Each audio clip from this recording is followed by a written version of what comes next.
This video will help you sleep and relax. But before we begin, I would like to know which city you're from and what time you're watching this. Now, subscribe to the channel, relax, and let's begin. I've been holding this in for almost 20 years now, and I need to get it off my chest. Maybe writing it down will help me make sense of it. Or maybe someone here has experienced something similar and can tell me I'm not crazy. I moved to Blackwood County, Virginia in late 2002 after 14 years as a homicide detective in Cincinnati. I was burned out, seeing the worst of humanity day after day wears on you. When the sheriff position opened up in this quiet, rural county, it seemed perfect. My wife had family nearby, and we thought it would be a good place to reset. The first 6 months were exactly what I needed, mostly dealing with minor disputes, drunk drivers, and the occasional break-in. Then Emma Reese was found dead. Emma was 29, worked at the local bank, well-liked in the community. Her car was found abandoned on County Road 27, a rural 2-lane highway that cuts through about 15 miles of dense forest. The vehicle was in perfect working condition, keys still in the ignition, her purse on the passenger seat. 3 days after she went missing, a search party found her body 3 miles into the forest. No signs of violence, no evidence of foul play. The medical examiner determined she died from exposure after apparently walking into the woods and getting lost. It made no sense. Emma grew up here. She wasn't the type to abandon her car and wander into a forest at night. She had no history of mental illness, no drugs in her system. Just a normal young woman who, for some inexplicable reason, walked away from safety and into certain danger. About 3 weeks later, Paul Mercer's rental car was found in almost the exact same spot. Paul was a salesman from Richmond who had been in the area meeting clients. His body was found 4 days later, again, miles from his vehicle. Same cause of death, exposure. When Melissa Chen, a college student passing through on her way back to Virginia Tech, became the third victim within 2 months, I knew something was seriously wrong. I'm not a superstitious man. I spent my career following evidence, not hunches. But these deaths defied logical explanation. 3 people had abandoned functioning vehicles on the same stretch of road and walked into the forest to die. No signs of struggle, no reason to leave their cars, and in conditions where basic survival instinct should have kept them on the road. I dug through the county records and found something disturbing. 12 similar cases over the previous 29 years, all centered around the same 5-mile stretch of County Road 27. People abandoning their vehicles and later being found dead miles into the forest. Some were locals, others travelers passing through. The intervals between incidents varied from a few weeks to several years, but the pattern was undeniable.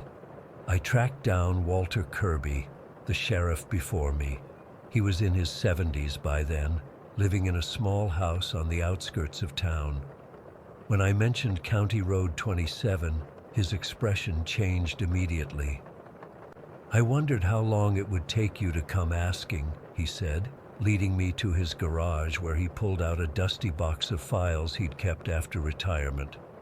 "The county commissioners wouldn't let me keep these in the official records.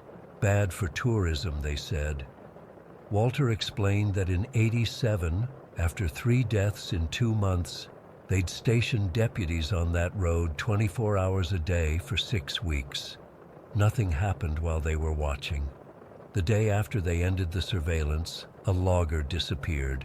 His truck was found on that same stretch of road. The most troubling detail was that in a few cases, there had been witnesses, passengers in the car or other motorists who saw the victims pull over. But none of them reported seeing anything unusual that would explain why someone would abandon their vehicle and walk into the woods. They just did it.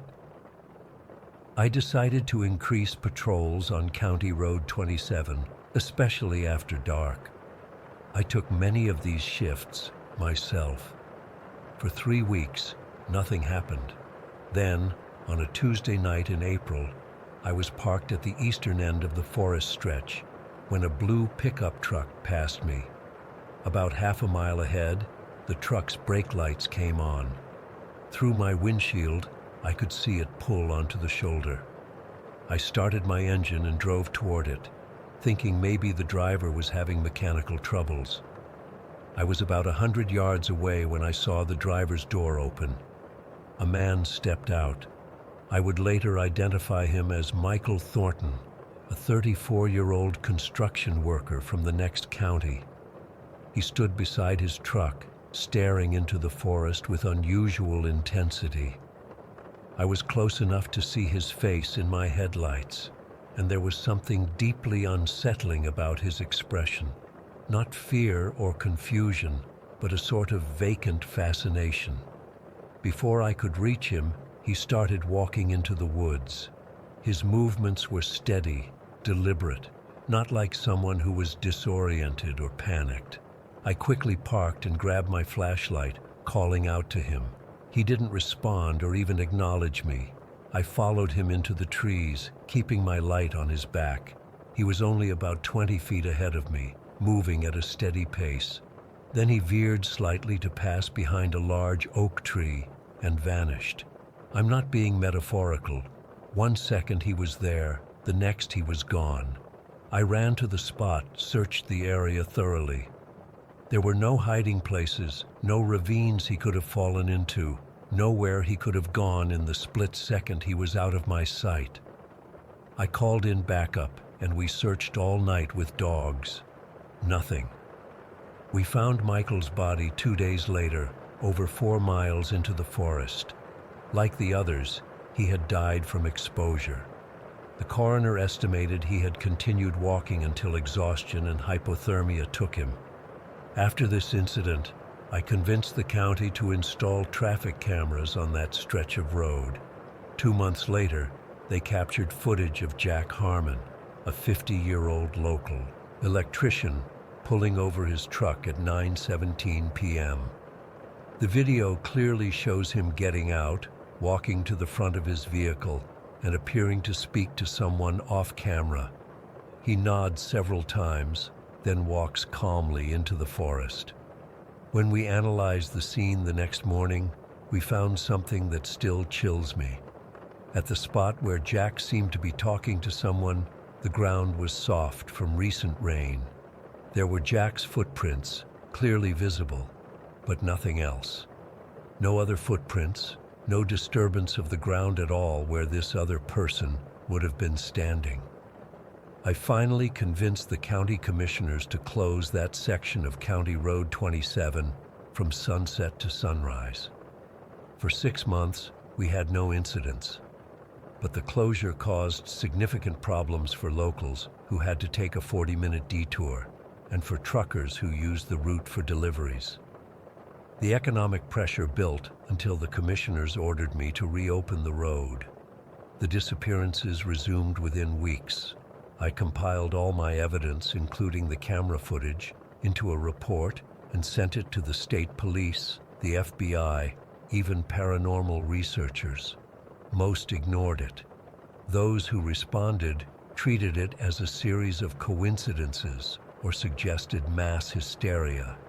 But how could it be mass hysteria when many victims were strangers just passing through? How could it be coincidence when the pattern had held for decades? In my personal files, not the official sheriff's records, I wrote a final entry about County Road 27. Something hunts on that road. It doesn't leave footprints. It doesn't disturb the ground. And it can make you walk willingly to your death. I retired from law enforcement in 2007. My replacement dismantled the cameras, declaring the whole thing a waste of resources. The official explanation became that these were simply tragic accidents, confused or tired drivers wandering into the woods and getting lost. But the locals know better. They call it the Lost Highway now, and they avoid it after dark.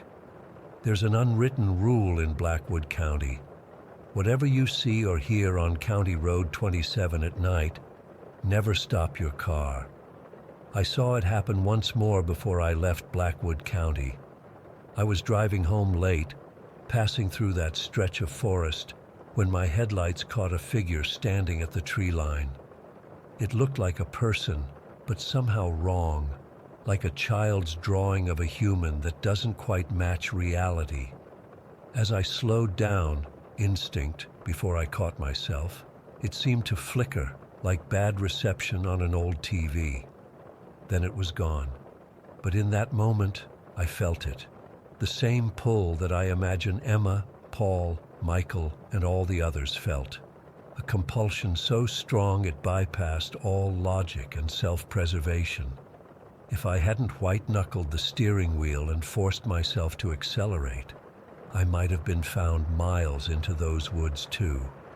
I've never gone back to Blackwood County.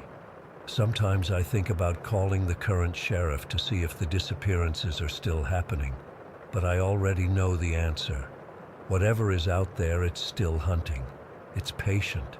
It doesn't need to feed often, and it knows how to make you come to it willingly. To this day, I can't explain what I saw. I just know that sometimes, when I'm driving alone at night and pass a dark stretch of woods, I grip the steering wheel a little tighter and keep my eyes fixed firmly on the road ahead, because some things, once they get your attention, don't let go easily. Story 2. I still can't sleep with the windows open. It's been almost 6 years since our research trip to Mount Hood, and I jump at every whistle I hear. My colleagues think I'm being paranoid, but they weren't there. Well, they were, but they don't remember it the way I do. None of us do. We all experienced something different at Whistling Ridge, and none of us came back the same.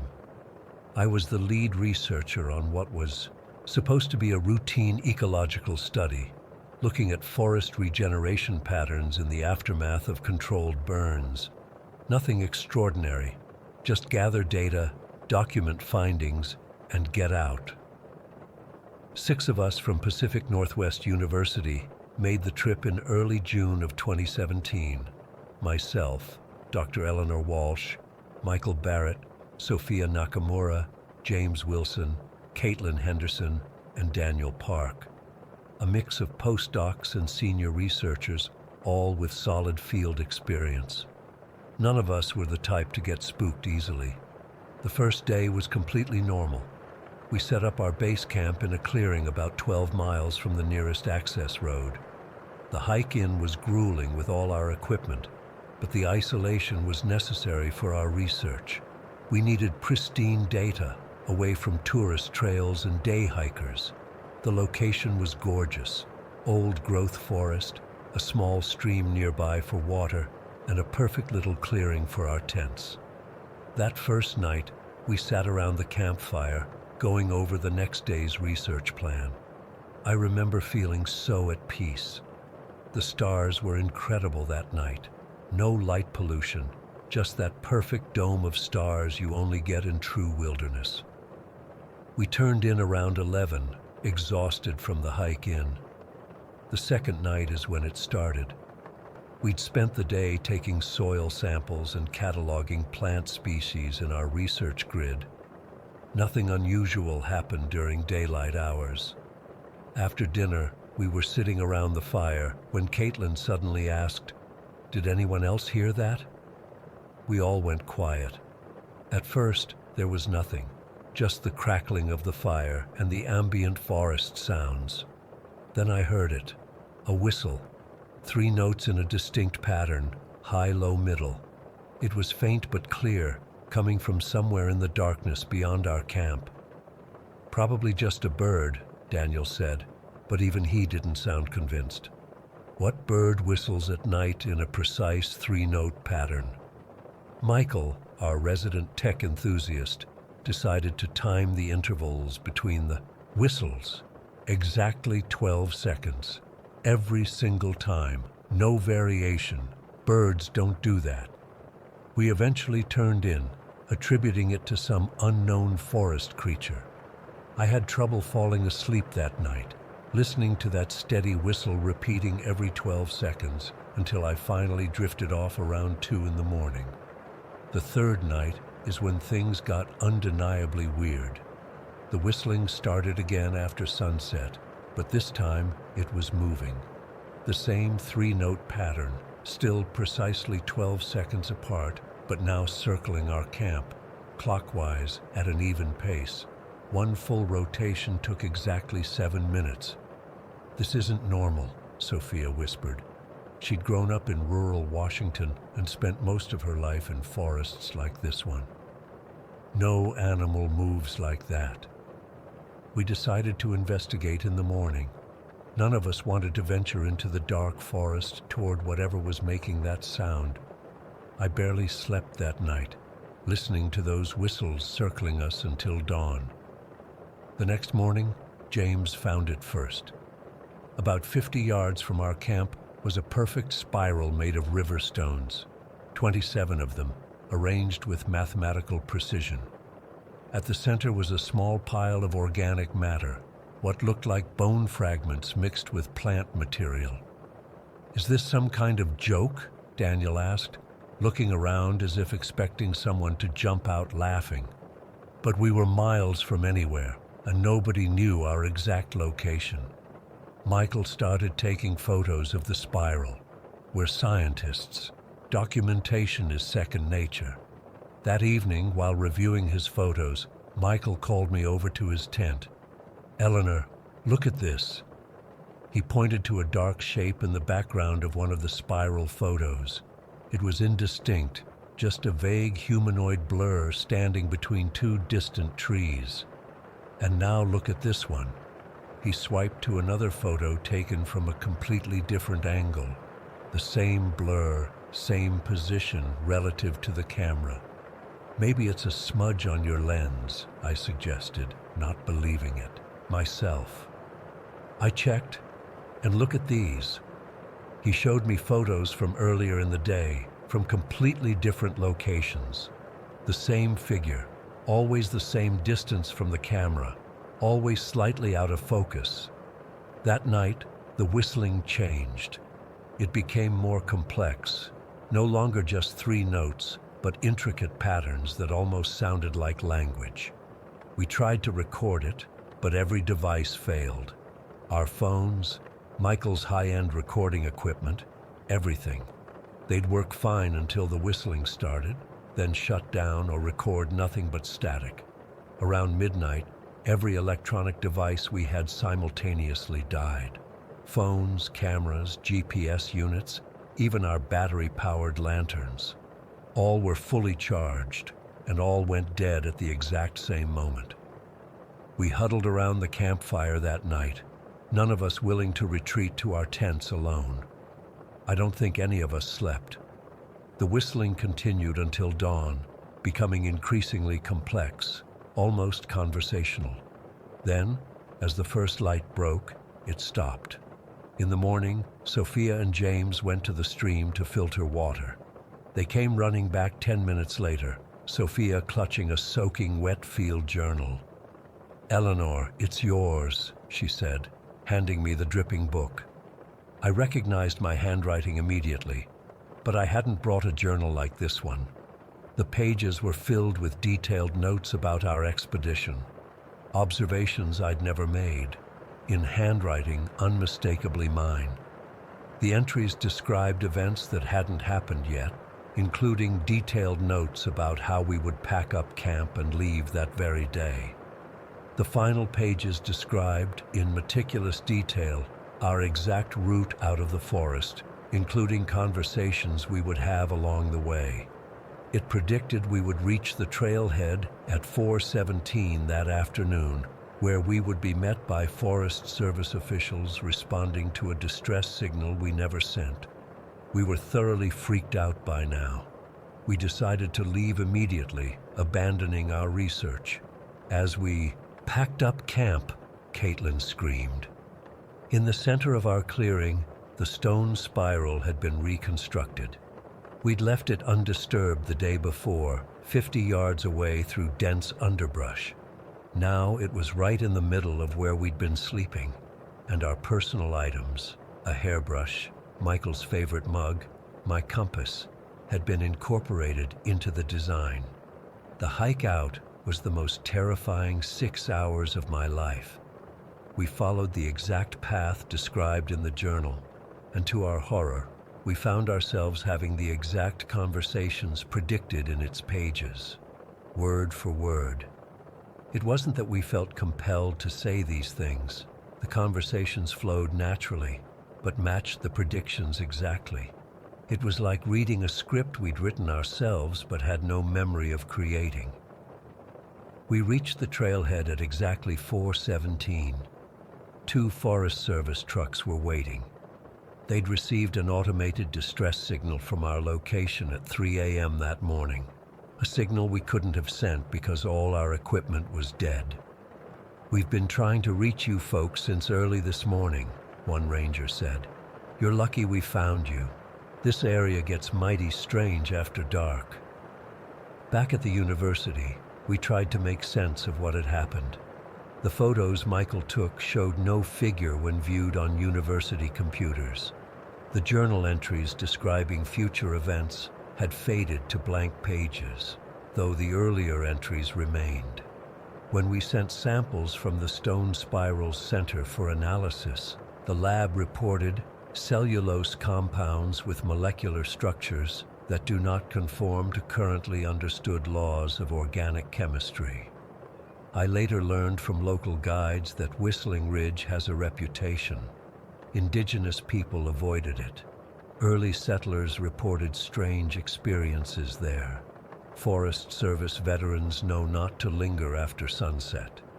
It's now a restricted research area, though the official reason listed is Sensitive Ecological Recovery Zone.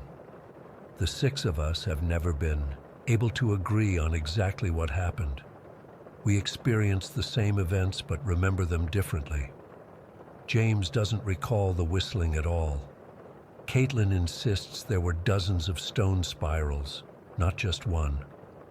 Michael remembers the figure in his photos as clearly defined, not blurry at all. I keep thinking about what the journal said, the parts that faded away. There was something about cycles and returns, about how we'd be drawn back eventually. Sometimes I catch myself whistling that 3-note pattern without realizing it. Sometimes I wake up in the middle of the night, certain I can hear it outside my window, 12 seconds apart, circling my house. I haven't been back to Mount Hood since then, but sometimes I think Mount Hood has come to me. Story 3. I'm still trying to make sense of what happened last week. I haven't slept more than 3 hours a night since. The doctors gave me something for anxiety, but it doesn't help much. I keep seeing that exit in my dreams, and I wake up in a cold sweat, feeling like I'm being pulled towards something I can't escape. I've been driving trucks for 14 years now, mostly the I-95 corridor between Boston and Bangor. Winter driving in Maine isn't for rookies, but I've always handled it fine. You learn to respect the weather, keep your distance, and know when to pull over. After so many years, you develop a 6th sense for the road. Last Thursday started like any normal November haul. The forecast called for snow later in the day, but nothing I hadn't dealt with 100 times before. I left the depot in Boston around noon, figuring I'd beat the worst of it to Bangor. The first few hours were clear, just gray skies and that stillness in the air that comes before snow. Around Augusta, the flakes started coming down. Nothing serious at first, just enough to make the wipers necessary. I remember checking my mirrors and noticing a maroon Freightliner with silver striping about a quarter mile back. Didn't think much of it. The I-95 is a major artery for truckers. By the time I hit Newport, the snow was getting heavier. Visibility was dropping, and I'd slowed to about 55. That maroon truck was still behind me, keeping the same distance. I found it strange because in deteriorating conditions like that, most drivers either back way off or pass if they think you're going too slow. This guy just maintained that exact same gap, no matter my speed. I flipped on my CB to channel 19 to check road conditions ahead. Northbound on I-95 near Newport. Anyone ahead can tell me how it's looking toward Bangor? A trucker with a thick Maine accent responded, "Coming southbound past Bangor. It's getting nasty up here, brother. They're saying 8 inches by morning. You might want to find somewhere to hole up soon." I thanked him and was about to switch off when he came back on. "You the Peterbilt about 5 miles south of Bangor?" "That's me," I answered. "You running alone? I passed you maybe 2 minutes ago and didn't see anyone else northbound for miles." I felt this weird chill that had nothing to do with the temperature. "There's a maroon freightliner behind me, maybe a quarter-mile back. Been there since Augusta." The radio was silent for a moment. Then, "Negative on that, driver. You're the only northbound I've seen in the last 20 minutes. Maybe he pulled off?" I checked my mirrors again. The truck was still there, same distance, lights glowing through the falling snow. I didn't respond to the other driver. What was I supposed to say? And that's when it hit me. A memory I'd buried deep came flooding back. 7 years ago, same stretch of highway, first big snow of the season. I was headed north when I came upon a massive pileup, 3 semis and several cars. One of the trucks had gone through the guardrail and down an embankment. It was a maroon freightliner with silver striping along the side. The driver's name was Cal Mercer. I remembered because I'd met him at a truck stop in Kennebunk just hours before. We'd shared coffee and complained about the coming weather. He was a friendly guy, maybe 50, with a gray beard and a Patriots cap. First name basis after 15 minutes. That's how it is with truckers sometimes. The cops at the scene told me Cal died instantly. His truck had somehow veered off an exit that shouldn't have been there, at least according to the maps. GPS malfunction, they guessed. He'd gone straight off a cliff where the phantom exit ended. As these memories flooded back, I kept checking my mirrors. The maroon freightliner was still there. Same distance, same speed. I was starting to hyperventilate. I'm not someone who believes in ghosts or any of that supernatural stuff, but I couldn't shake the feeling that something was very wrong. Then it happened. About 4 miles south of Bangor, I watched in my mirror as the maroon truck suddenly activated its right turn signal. There was no exit there. I knew this route like the back of my hand. But the truck smoothly turned right and disappeared from view. I slowed down, my heart pounding so hard I could feel it in my throat. Through the heavy snow, I could just make out what looked like an exit ramp where none should be. There was no sign, no marking, nothing to indicate it was a legitimate exit. Just a smooth right turn into whiteness. I sped up, desperate to reach Bangor and find someone, anyone, to confirm I wasn't losing my mind. About 2 miles up, I saw flashing lights. A state police cruiser was blocking the right lane, and an officer was waving traffic to the left. I pulled over, my hands shaking so badly I could barely put the truck in park. The officer approached, and I rolled down my window, blasting myself with freezing air and snow. "Everything okay, sir?" he asked, shining his flashlight into my cab. I don't know," I stammered. There was a truck behind me, a maroon freightliner. It took an exit that shouldn't exist. The officer's expression changed immediately. He motioned for me to stay put and walked back to his cruiser. A minute later, he returned with another officer, older, with sergeant stripes. I'm Sergeant Paul Descoteau, the older officer said. Can I get your name? Derek Hansen, I replied. He nodded slowly, as if confirming something. Mr. Hansen, would you mind stepping into my vehicle for a moment? It's warmer there, and I think we need to talk. In the police cruiser, with the heater blasting, Sergeant Descoteau pulled out a tablet and tapped through some files. Mr. Hansen, what you saw tonight, well, you're not the first. He paused, studying my face. For 7 years now, during the first significant snowstorm of each season, we get reports of a maroon freightliner with silver striping on this stretch of I-95. The truck is always seen turning onto an exit that doesn't exist on any map. My mouth went dry. Cal Mercer's truck. The sergeant's eyebrows shot up. You knew Cal? Met him once, the day of his accident. We had coffee in Kennebunk. Descoteau nodded grimly. The exit appears exactly where Cal's GPS showed he left the highway before the crash. We've had 13 drivers in 7 years report seeing it. 8 of them followed the truck onto the exit. I felt sick. What happened to them? 5 crashed at the same spot Cal did. 3 managed to stop in time when they realized the road just ended at a drop-off. All of them reported the same thing, an inexplicable urge to keep driving despite seeing the danger ahead. Jesus, I whispered. You're the first person who saw the exit but didn't take it, he continued. That's significant. He tapped his tablet again and turned it toward me. On the screen was a photograph that made my blood freeze. It showed me and Cal Mercer sitting at a truck stop counter, coffee mugs in front of us, clearly in mid-conversation. I had no memory of anyone taking this picture. Where did you get this? I asked. It was on Cal's phone, recovered from the wreckage. His family shared it when we were investigating. Descoteau swiped to another image, a note in Cal's handwriting. Met Derek Hansen today. Good guy.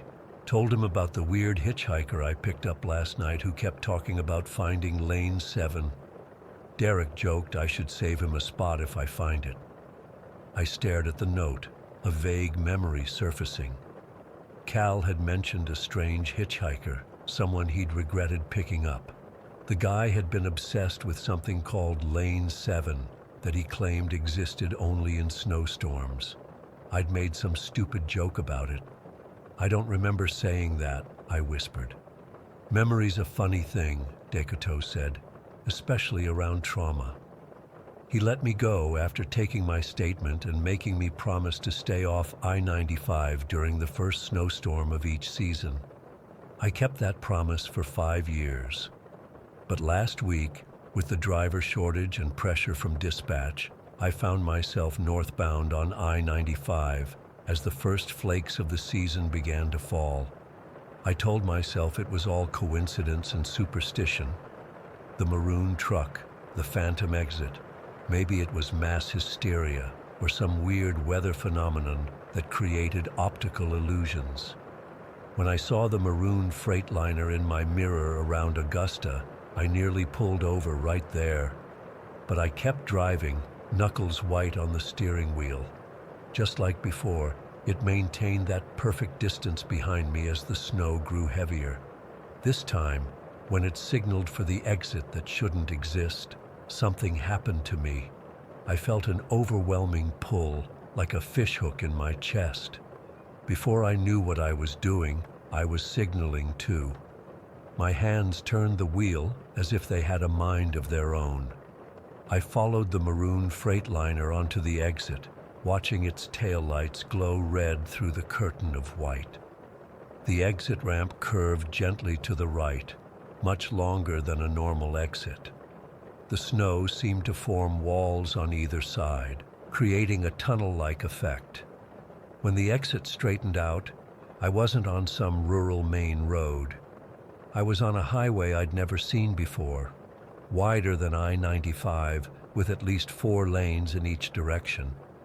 And I wasn't following just one maroon freightliner. There were dozens of them, all identical, all driving in perfect formation. Through my windshield, I could see a sign overhead, northbound lane 7, and below it, flashing on a digital display, spot reserved for Derek Hansen. I slammed on my brakes, skidding on the snow. My truck spun halfway around, giving me a view of where I'd just come from. There was no exit ramp, no I-95, just more of this strange highway stretching into the distance. Something made me look at my phone. No signal, but the GPS was still working somehow. According to the map, I was nowhere, literally off any known road. That's when I blacked out. I woke up in my truck, parked at a rest area just south of Bangor. According to my phone, only 30 minutes had passed since I'd seen the maroon truck turn off. But my trip computer showed an additional 73 miles on my truck that I couldn't account for. I don't know what lane 7 is. I don't know if Cal Mercer found it first or if he's trapped there somehow.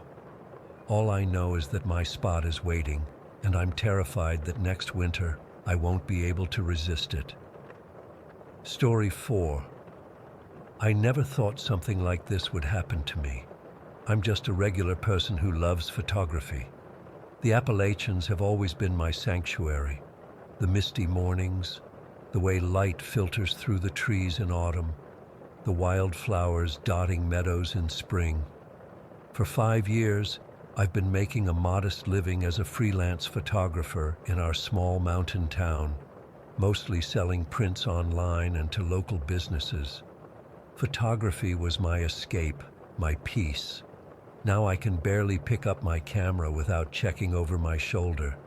It started 3 months ago during a perfect spring morning. The dogwoods were blooming, and I'd hiked about 2 miles up one of my favorite trails to catch the sunrise. I remember feeling so content that day. The light was perfect, that golden morning glow that makes everything look magical. I was setting up a shot of sunlight streaming through the trees when I felt someone watching me. Beautiful day for photography, isn't it? I nearly jumped out of my skin. There was a man standing about 15 feet away, tall, maybe 6'2", with dark hair that looked like it hadn't been washed in days and a patchy beard. His clothes were outdoorsy but disheveled. What really got to me were his eyes, pale blue and so intense they seemed to bore right through me. I managed a quick smile and nodded, hoping he'd just keep walking. Most hikers are friendly but respect each other's space. Not this guy. I've seen you around.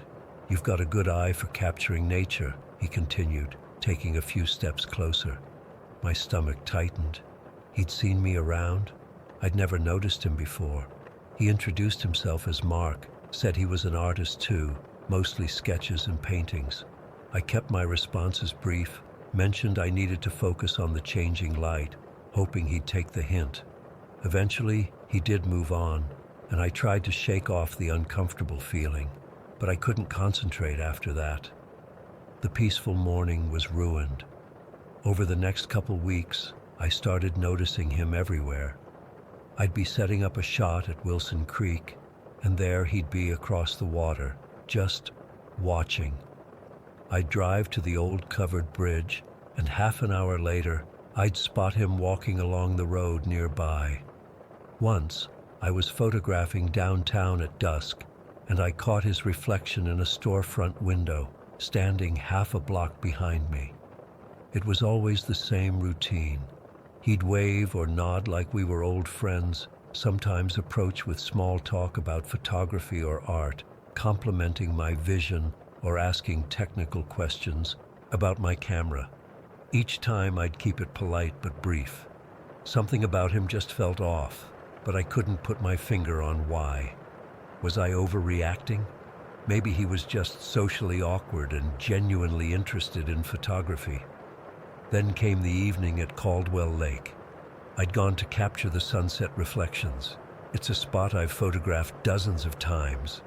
I was so focused on my work that I didn't notice anything unusual until the light was almost gone. As I was packing up, I spotted a silhouette on the opposite shore, perfectly still, facing my direction. Even from that distance, I knew it was him. A chill ran through me. How long had he been standing there, just watching? I practically ran to my car, fumbling with my keys. The whole drive home, I kept checking my rearview mirror, convinced he was following me. When I got home, I triple-checked the locks on my doors and windows. The next morning, I woke up to a notification on Instagram. "Your photography is breathtaking. I'd love to learn from you sometime. Mark." He'd found my professional account and followed me. I checked his profile, created just 2 days earlier. No posts, following only me. Against my better judgment, I replied with a generic "thanks for the support" message. Part of me was still trying to believe this was normal networking in a small town. His response came immediately. "I knew you'd reply. We have a connection, don't we? I feel like I know your soul through your images." My skin crawled. I blocked him right away, but that only seemed to make things worse. Within hours, I received a friend request on Facebook from a profile with no picture. Then came an email to my business address. "I miss your smile. Why did you block me? I thought we were friends." I started changing my photography routine, going to different locations at different times. I told a few friends what was happening, but even as I explained it, I felt stupid. "He's just some weird guy with a crush," one friend said. "Just ignore him and he'll move on." But he didn't move on. The messages kept coming through different platforms. "You're an inspiration to me. I saw you at the coffee shop yesterday. That blue sweater brings out your eyes. I sketched you from memory. Would you like to see?" I never replied, but each message sent my anxiety spiraling. I started seeing a therapist who suggested I document everything and consider filing a police report. But I hesitated. Did I have enough proof that he was actually dangerous? What if they didn't take me seriously? Then one night, around 9:30, someone knocked on my door. I wasn't expecting anyone. Through the peephole, I saw him, Mark, standing on my porch. My heart nearly stopped. How did he know where I lived? "Emily, I know you're in there. I just wanted to talk," he called through the door, his voice unnervingly calm at first. When I didn't answer, he knocked again, harder. "Please, Emily, don't ignore me." Another knock, even harder. "Emily, open the door." I backed away, grabbed my phone, and called 911, whispering to the operator as I kept my eyes fixed on the door. The knocking eventually stopped, but I could see his shadow through the curtains as he paced on my porch. It took 15 minutes for a police car to arrive. By then, he was gone. The officers took a report but didn't seem overly concerned. "No actual threats were made," one officer pointed out. "They said they'd keep an eye out for him and suggested I get security cameras." As they left, I overheard one say to the other, "Another photographer with an overeager fan." I barely slept that night. The next morning, I installed a security system with my savings and told my landlord what happened. He was sympathetic, but reminded me that changing locks would cost extra. For a week, things were quiet. No messages, no sightings. I started to relax slightly, thinking maybe the police visit had scared him off. I even decided to venture out for a photo shoot, a waterfall about half an hour's hike into the national forest. It was a Wednesday morning, and I figured the trail would be empty. The hike was peaceful. For the first time in weeks, I felt that familiar joy return as I set up my tripod near the falls. The sound of rushing water drowned out everything else. I lost myself in the work, taking long exposure shots of the cascading water. 2 hours passed. As I was reviewing images on my camera, A twig snapped behind me. I spun around and saw him standing at the edge of the clearing, partially hidden behind a tree. He was watching me with those same intense eyes, but this time there was something different about his expression, something darker. "Don't run," he said when he saw me notice him. "I just want to talk to you." I grabbed my camera and tripod, not caring if I left anything behind. "Stay away from me," I said, trying to keep my voice steady. "I've called the police before, and I'll do it again." "They didn't take you seriously, did they?" He smiled slightly. "No one takes beautiful women seriously when they complain about attention." I started backing away, keeping my eyes on him. "I'm leaving now. Don't follow me. I've been following you for months, Emily. You just didn't notice until I wanted you to." That sentence hit me like a physical blow. My hands were shaking so badly, I nearly dropped my camera. I turned and walked as quickly as I could back toward the trail, not running yet, but ready to. When I reached the parking area 20 minutes later, I froze in disbelief. My car was gone. Not just gone, the small gravel lot was completely empty. Had I somehow taken a wrong turn? But no, this was definitely where I'd parked. I recognized the fallen log at the edge of the lot. Panic surged through me. I pulled out my phone. No signal. Of course not. We were too deep in the mountains.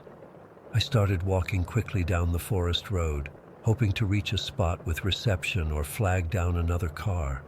Behind me, I heard footsteps on gravel. "Emily, wait. I moved your car down the road a bit. I just wanted us to have time to talk without you running away." That's when I started running. I don't remember making the decision. My body just took over. Instead of continuing down the road where he might have easy access to me, I veered off into the trees. I knew these woods better than he did. I had to. I could hear him crashing through the underbrush behind me, calling my name. My lungs burned and branches whipped at my face, but I kept going. I still had my backpack with my camera gear, which slowed me down, but I couldn't bring myself to abandon it. After what felt like forever, I spotted a structure through the trees, the old ranger station that had been abandoned years ago when budget cuts hit the park service. I'd photographed it several times for a series on forgotten places. I knew it had a solid door with a lock that still worked. I burst inside, slammed the door, and threw the deadbolt just as Mark reached the clearing. The windows were boarded up except for one small one near the back. The place smelled of mold and animal droppings, but I've never been so grateful for 4 walls and a locked door. "Emily!" His voice came through the door, eerily calm again. "This is silly. I'm not going to hurt you. I just want to be close to you. You have no idea how beautiful you are, how special."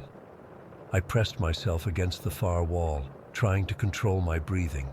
Through a crack in the boards, I could see him circling the cabin, looking for another way in. I pulled out my phone again, still no service. I tried anyway, dialing 911 repeatedly, hoping something would go through. "I've been watching you for so long," he continued, his voice drifting around the cabin as he moved. "The way you see the world, it's like you can find beauty in anything. Do you know how rare that is? Most people are blind, but not you, not me either. We're the same." A window rattled as he tried to pry the boards loose. I grabbed the only thing I could find, an old metal coffee pot left on a shelf, and prepared to defend myself. "I know everything about you, Emily. I know you like raspberry jam on your toast in the morning. I know you talk to yourself when you edit photos. I know you cry sometimes when you think no one is watching." How could he know these things? Had he been watching me through my windows? The thought made me physically ill. Just when I thought the boards might give way, I heard something else. Sirens in the distance. Mark heard them too. Through the crack, I saw him hesitate, looking toward the sound, then back at the cabin. "This isn't over," he said, his voice suddenly hard. "We're meant to be together. You'll see." Then he disappeared into the trees. Minutes later, 2 police officers found me, still clutching the coffee pot, shaking uncontrollably. One of them helped me out while the other radioed for backup. Apparently, a hiker had found my car parked sideways on a service road and called it in, thinking there might have been an accident. At the station, I learned Mark had been under investigation already. 2 other women in nearby towns had reported similar harassment. His real name wasn't even Mark. They found my address written down in his apartment, along with hundreds of photos of me, not just from my social media, but photos he'd taken himself without my knowledge. Me getting my mail, me having dinner with friends, me asleep through my bedroom window. That was 3 weeks ago. He's in custody now, charged with harassment, stalking, and breaking and entering from previous incidents. I testified at his bail hearing, looking him in the eye for the first time without fear. The judge denied bail. I'm in therapy twice a week now. I've moved apartments and changed my routine completely. I carry pepper spray, and I've taken self-defense classes. I'm slowly picking up my camera again, usually with friends alongside me. The hardest part isn't the fear, though that's still there. It's the loss of innocence. The woods don't feel like a sanctuary anymore. Every hike, every sunset, every quiet moment alone comes with a nagging voice, wondering if someone is watching. Photography was my way of finding beauty in the world, and he tainted that. But I refused to let him win. Yesterday, I went back to Caldwell Lake at sunset. My hands shook as I set up my tripod, but I took the shot anyway. It wasn't my best work, but it was a start. Story 5. I still have nightmares about those damn woods. Even writing this brings back the smell, a mix of pine and something else I can't name, something wrong. It's been over 30 years, but I still wake up hearing those sounds from the tunnel. I need to share this finally. Maybe someone else has seen similar things. Maybe I'm not crazy. I was the sheriff of Millbrook County back in 1991. Small place on the Tennessee-North Carolina border. I'd been in law enforcement for 20 years by then. Thought I'd seen everything there was to see in those mountains. Bar fights, domestic disputes, the occasional meth lab, normal country sheriff stuff. I was 48, respected in the community. People trusted me. It started with a call about an abandoned vehicle on one of the old Forest Service roads. Middle of June, hot as hell. Dispatch said a ranger spotted a blue sedan pulled off onto the shoulder, door hanging open. No one around. I drove out there myself since it was close to where we'd had a few incidents over the years. The car was a navy blue Toyota Camry, pretty new. Driver's door wide open, dome light still on, which meant the battery was probably close to dead. No signs of any struggle or accident. I checked the registration. Car belonged to a Martin Wells from Nashville. I ran his license through the system. 42 years old, geology professor at Vanderbilt University.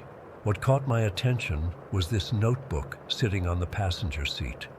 Inside were GPS coordinates, all marking spots deep in the forest. I recognized some of the areas, places where we'd had hikers go missing over the years. Nothing too alarming on its own, probably just research locations. But something about it made the hair on my neck stand up. I was about to lock up the car when the radio crackled. It was Donna from dispatch saying a woman had just called in a missing person. Her husband hadn't come home from a research trip to our county. Martin Wells. I organized a search party the next morning. 10 volunteers, a couple of my deputies, and 3 Forest Service rangers who knew the area well. We started at Wells' car and worked our way along the hiking trail. About 4 miles in, we found his backpack sitting next to a ravine. No blood, no signs of a fall, just a backpack with some granola bars, water bottles, and a first aid kit. It was like he'd set it down to take a break, and then just vanished. We searched for 3 days. Nothing. It happens sometimes in these mountains. People wander off trail, fall into a ravine, get turned around. But something felt different about this one. A week later, a package arrived at my office. No return address. Inside was a VHS tape with a handwritten label that just said, Tunnel 1983. No note, nothing else. I took it home that night and watched it on my VCR. The footage was grainy, typical of those old camcorders. It showed 3 people in Forest Service uniforms exploring what looked like an old mining tunnel. The date stamp in the corner read July 11th, 1983. They were doing some kind of survey, talking about structural integrity and environmental assessment. About 12 minutes in, one of them shined a flashlight on the tunnel wall, and I nearly dropped my beer. The walls were covered with symbols, not graffiti, but something that looked ancient. Circles and lines and triangles arranged in patterns that made my eyes hurt to look at them. Then one of the Forest Service guys called out to the others. The camera panned down to what was clearly a pile of human bones scattered across the floor of a small chamber. The tape ended abruptly after that. I checked the coordinates from Wells's notebook. One set matched the location of an old mining operation that had been shut down in the 40s. The next day, I drove to the Forest Service office and asked to speak with someone about the old mines in the area. The young ranger at the desk didn't know much, but an older woman overheard us talking. Eleanor Garrity had worked for the Forest Service for almost 40 years. She pulled me aside, away from the others. Those old mines were sealed by federal order in '83, she told me, voice low. There's no record of why, just paperwork saying they were environmental hazards. Were there any unusual findings during the surveys? I asked. Artifacts, remains, anything like that? The look she gave me made my stomach drop. Nothing in any official report, she said carefully. But there are things about those woods that don't make it into reports, Sheriff. She wouldn't say more, not there. We agreed to meet for coffee the next morning, but Eleanor never showed. I called her house and her supervisor said she'd taken emergency leave to care for a sick relative in Florida. I spent the next few days going through missing persons cases in our county. 23 people had disappeared in that same general area over the past 40 years. Most were written off as hiking accidents or runaways. Nothing ever found except occasionally some personal items. Then a hiker found Wells' camera hanging from a tree branch about half a mile from where we'd found his backpack. The strap was deliberately tied to the branch, not caught there by accident. I had the film developed right away.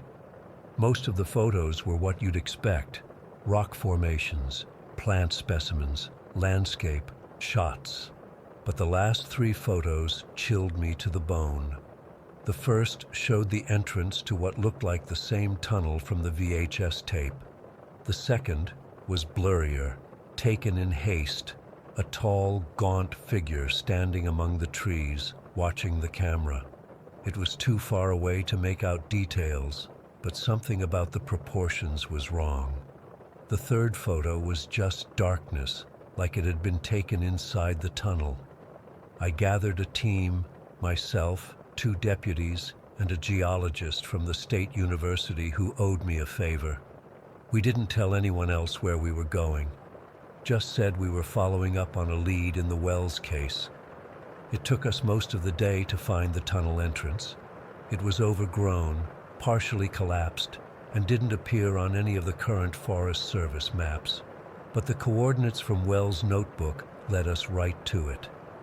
The entrance had been blocked with concrete at some point, but someone had recently broken through, creating a hole just big enough to crawl through. Fresh tool marks scored the edges. Inside, the air was stale and unnaturally cold for June. Our flashlights barely seemed to penetrate the darkness more than a few feet ahead. The walls were wet with something that didn't quite look like water. Too thick, too dark. About 50 yards in, we found Wells' things. His camera case, a water bottle with his name taped to it, a jacket, all arranged neatly on the ground, like someone had placed them there deliberately. The tunnel walls were covered with the same symbols I'd seen in the video. The geologists said they didn't match any known Native American or settler markings from the region. Some looked like constellations, others like anatomical drawings that didn't quite match any animal I recognized. The tunnel split in 3 directions. We decided to follow the path where Wells' things had been found. Another 100 yards in, the tunnel widened into a chamber about the size of my living room. In the center stood a stone table, rough-hewn and ancient-looking. Around it, scattered across the floor, were bones, lots of bones. Some were clearly animal, deer, probably bear, smaller creatures. Others were unmistakably human. The geologist identified one skull as belonging to a child. In one corner, partially covered by fallen rocks, we found more recent remains. 3 sets. One still had a backpack with ID inside, a hiker who'd gone missing in 1990. The others had driver's licenses in their wallets, one from 2013, another from 2014, and a fresh notebook, the pages still crisp. Martin Wells's name was written inside the cover. The last entry, dated the day he disappeared, read, "The symbols match those found at sites in southern France and northern Spain. Predate known settlement. How did they get here? Who carved them? Need more photos before light fails." That's when we heard it. A sound like stones grinding together, coming from one of the other tunnel branches. Then footsteps, slow, deliberate, heavy, too heavy. We didn't stick around to investigate. We grabbed Wells' notebook and some bone samples and got the hell out of there. I radioed for backup as soon as we were back in cell range. The FBI took over the case after that. Their official conclusion was that some kind of cult or serial killer had been using the tunnel as a dumping ground. They sealed it with concrete and posted warning signs throughout the area. But I know what I saw in that tunnel, what I heard. The way the darkness seemed to move on its own. The way the symbols seemed to shift when you weren't looking directly at them. I kept my own notes, sealed them, left instructions they were only to be opened after my death. I died in 2016. Heart attack. These are those notes. What we found goes beyond a single killer. The oldest bones in that chamber predated the mine by at least 50 years, according to the lab tests. And the symbols? No one's ever been able to translate them, but similar ones have been, found at sites around the world where people have gone missing. Whatever watches those woods is still there. I've seen it twice since we sealed the tunnel. Once standing at the edge of my property at night, impossibly tall and thin. The second time reflected in my rearview mirror as I drove home along the forest road, keeping pace with my car at 30 miles per hour. They sealed that tunnel with concrete 3 feet thick, but people still go missing near the county line. Their vehicles found abandoned, doors open, dome lights on. Their owners never recovered. Martin Wells knew something. He went looking for answers and became part of the mystery instead. I don't know what's out there in those woods. I don't want to know. But it's been there a long time and it's not going anywhere. If you're ever driving through Millbrook County, stick to the main roads. Don't pull over. Don't go hiking. And if you see symbols carved into trees or rocks, circles and lines and triangles that hurt your eyes to look at, turn around and don't look back, because whatever took Martin Wells is still watching, still waiting, and the woods are full of unmarked graves. Story 6. After Rachel and I broke up, 3 years down the drain, I was a mess. We'd been planning our future together, talking about marriage, and then suddenly she was not ready for commitment and needed to find herself. 2 weeks later, she was dating my former friend from college. Classic, right? I couldn't stand being in our apartment anymore, too many memories, so I decided to take 2 weeks off work and go hiking in the Blue Ridge and Smoky Mountains. Just me, nature, and hopefully some peace of mind. The first 10 days were exactly what I needed. I stuck to the more popular trails, occasionally chatting with other hikers, taking photos of the incredible views, and sleeping better than I had in months. But as the trip went on, I craved more solitude.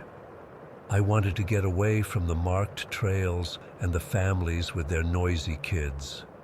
I wanted to experience the mountains in their purest form. That's when I made the decision that still makes my stomach knot up when I think about it. I'd heard about some lesser-known trails west of Clingman's Dome, branching off from the Forney Ridge area. They weren't on the official park maps, but a guy I met at one of the campsites had mentioned them. He said the views were incredible, and hardly anyone went there. On the 11th day of my trip, I packed up my gear and headed for this remote section. It took me about 3 hours of hiking from where I'd parked my car to reach the trail split he'd described. The marker was just a faded orange ribbon tied around a tree, barely visible unless you were specifically looking for it. I remember hesitating for a moment. The trail ahead looked overgrown, like it hadn't been used in months, but I pushed ahead anyway. The trail gradually became more difficult to follow. What started as a narrow but clear path became increasingly faint until I was essentially making my own way through the woods, using my compass to keep heading roughly northwest. By late afternoon, I was starting to worry I'd made a mistake, but then the trees opened up into a beautiful clearing with a small creek running through it. The spot was perfect for camping.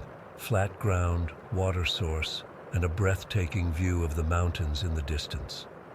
I set up my tent about 15 feet from the creek, gathered some firewood, and made dinner as the sun started to set. That's when I first noticed how quiet it was. I mean, really, unnaturally quiet. No birds chirping, no insects buzzing, no rustling in the underbrush. Just the soft gurgle of the creek and the occasional whisper of wind through the trees. At the time, I didn't think much of it. I was just grateful for the peace. As darkness fell, I put out my campfire and crawled into my tent. Despite having hiked all day, I couldn't fall asleep. My mind kept racing, replaying conversations with Rachel, imagining what she was doing now, wondering if I'd ever feel normal again. After an hour of tossing and turning, I gave up and pulled out my Kindle. Reading usually helps me drift off. I must have been reading for about 2 hours when I heard it. A cough, a human cough, not an animal sound, not the wind, not my imagination, a distinct throat-clearing cough that came from outside my tent. My whole body went rigid. I was miles from any official trail, in an area that supposedly few people knew about. Who else could be out here? Part of me wanted to zip up my sleeping bag and pretend I hadn't heard anything. But the rational part of my brain kicked in. What if it was another hiker in trouble, or a park ranger checking on illegal camping? I grabbed my flashlight, unzipped my tent, and cautiously poked my head out. The night was clear, with a 3/4 moon casting enough light to see the outline of the clearing. I swept my flashlight beam across the area, and that's when I saw her. A woman was sitting by the creek, about 15 feet from my tent. She was perched on a rock, her back partially turned toward me, looking down at the water. She had long, tangled dark hair that hung down past her shoulders, and she was wearing what looked like a dress, not hiking clothes at all, that was torn around the edges. Her feet were bare and dirty. "Hello?"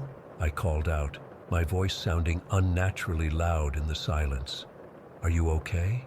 She didn't respond, didn't turn, didn't acknowledge my light or my voice in any way. I called out again, louder this time, but still no response. My heart was racing now. Something was very wrong about this situation. Who was this woman? How did she get here? Why was she sitting silently by a creek in the middle of nowhere at midnight, wearing a dress and no shoes? I decided to step out of my tent for a better look. I grabbed my pocket knife, just in case, and slipped on my boots. As I stood up, I glanced down to zip my tent closed, a habit from years of camping. It only took 2 or 3 seconds, but when I looked back up, she was gone. The rock where she had been sitting was empty. The clearing was empty. I spun around, sweeping my flashlight beam frantically across the trees, thinking she must have run for the forest, but there was no movement, no sound of someone crashing through the underbrush. She had vanished completely, silently, in the space of a few seconds. "Hello?" I called again, my voice cracking slightly. "I'm not going to hurt you. I just want to make sure you're okay." Nothing. Just that awful, unnatural silence. I stood there for what felt like an eternity, my flashlight beam darting from tree to tree, my ears straining for any sound. The silence was so complete that I could hear my own heartbeat pounding in my ears. Then a thought struck me. What if I had imagined her? I was sleep-deprived, emotionally exhausted, alone in the wilderness. Maybe my mind was playing tricks on me. I needed to know for sure. I walked slowly toward the rock where she had been sitting. The beam of my flashlight bounced with each step, creating moving shadows that made me jump more than once. When I reached the creek, I aimed my light at the ground around the rock.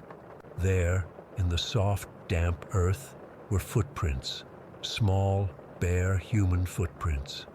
They led from the forest to the rock, but strangely, there were no prints leading away. It was as if whoever had made them had simply vanished into thin air. I felt my skin crawl, the hairs on the back of my neck standing up. This wasn't my imagination. Someone had been there, someone real enough to leave footprints, but had disappeared without a sound, without a trace, in seconds. That's when I heard the whisper. It was so faint I almost missed it. A soft, sibilant sound that seemed to come from everywhere and nowhere at once. I couldn't make out words, just the unmistakable cadence of human speech, like someone was whispering just below the threshold of hearing. I jerked my flashlight up, spinning around wildly. "Who's there?" I shouted. "This isn't funny." The whispering stopped abruptly. The silence returned, heavier than before. I made a decision right then. I wasn't staying another minute in that clearing. I didn't care that it was the middle of the night, or that I'd have to hike for hours in the dark to reach my car. Nothing could make me stay there. I ran back to my tent and started shoving things into my backpack haphazardly. Sleeping bag, clothes, food. I didn't care about organizing anything. I just needed to get out. My hands were shaking so badly I kept dropping things. Every few seconds I'd stop and listen, terrified I'd hear the whispering again, or worse, feel a hand on my shoulder. I left my tent set up. I didn't have time to break it down, and honestly, I never wanted to see it again. I just grabbed my backpack, my flashlight, and my compass, and started walking as fast as I could back the way I'd come. The forest at night was a nightmare. My flashlight created shifting, disorienting shadows that seemed to move with a life of their own. Every tree branch looked like a reaching arm. Every rustle of leaves sounded like footsteps. I kept looking over my shoulder, convinced I was being followed, but I never saw anyone.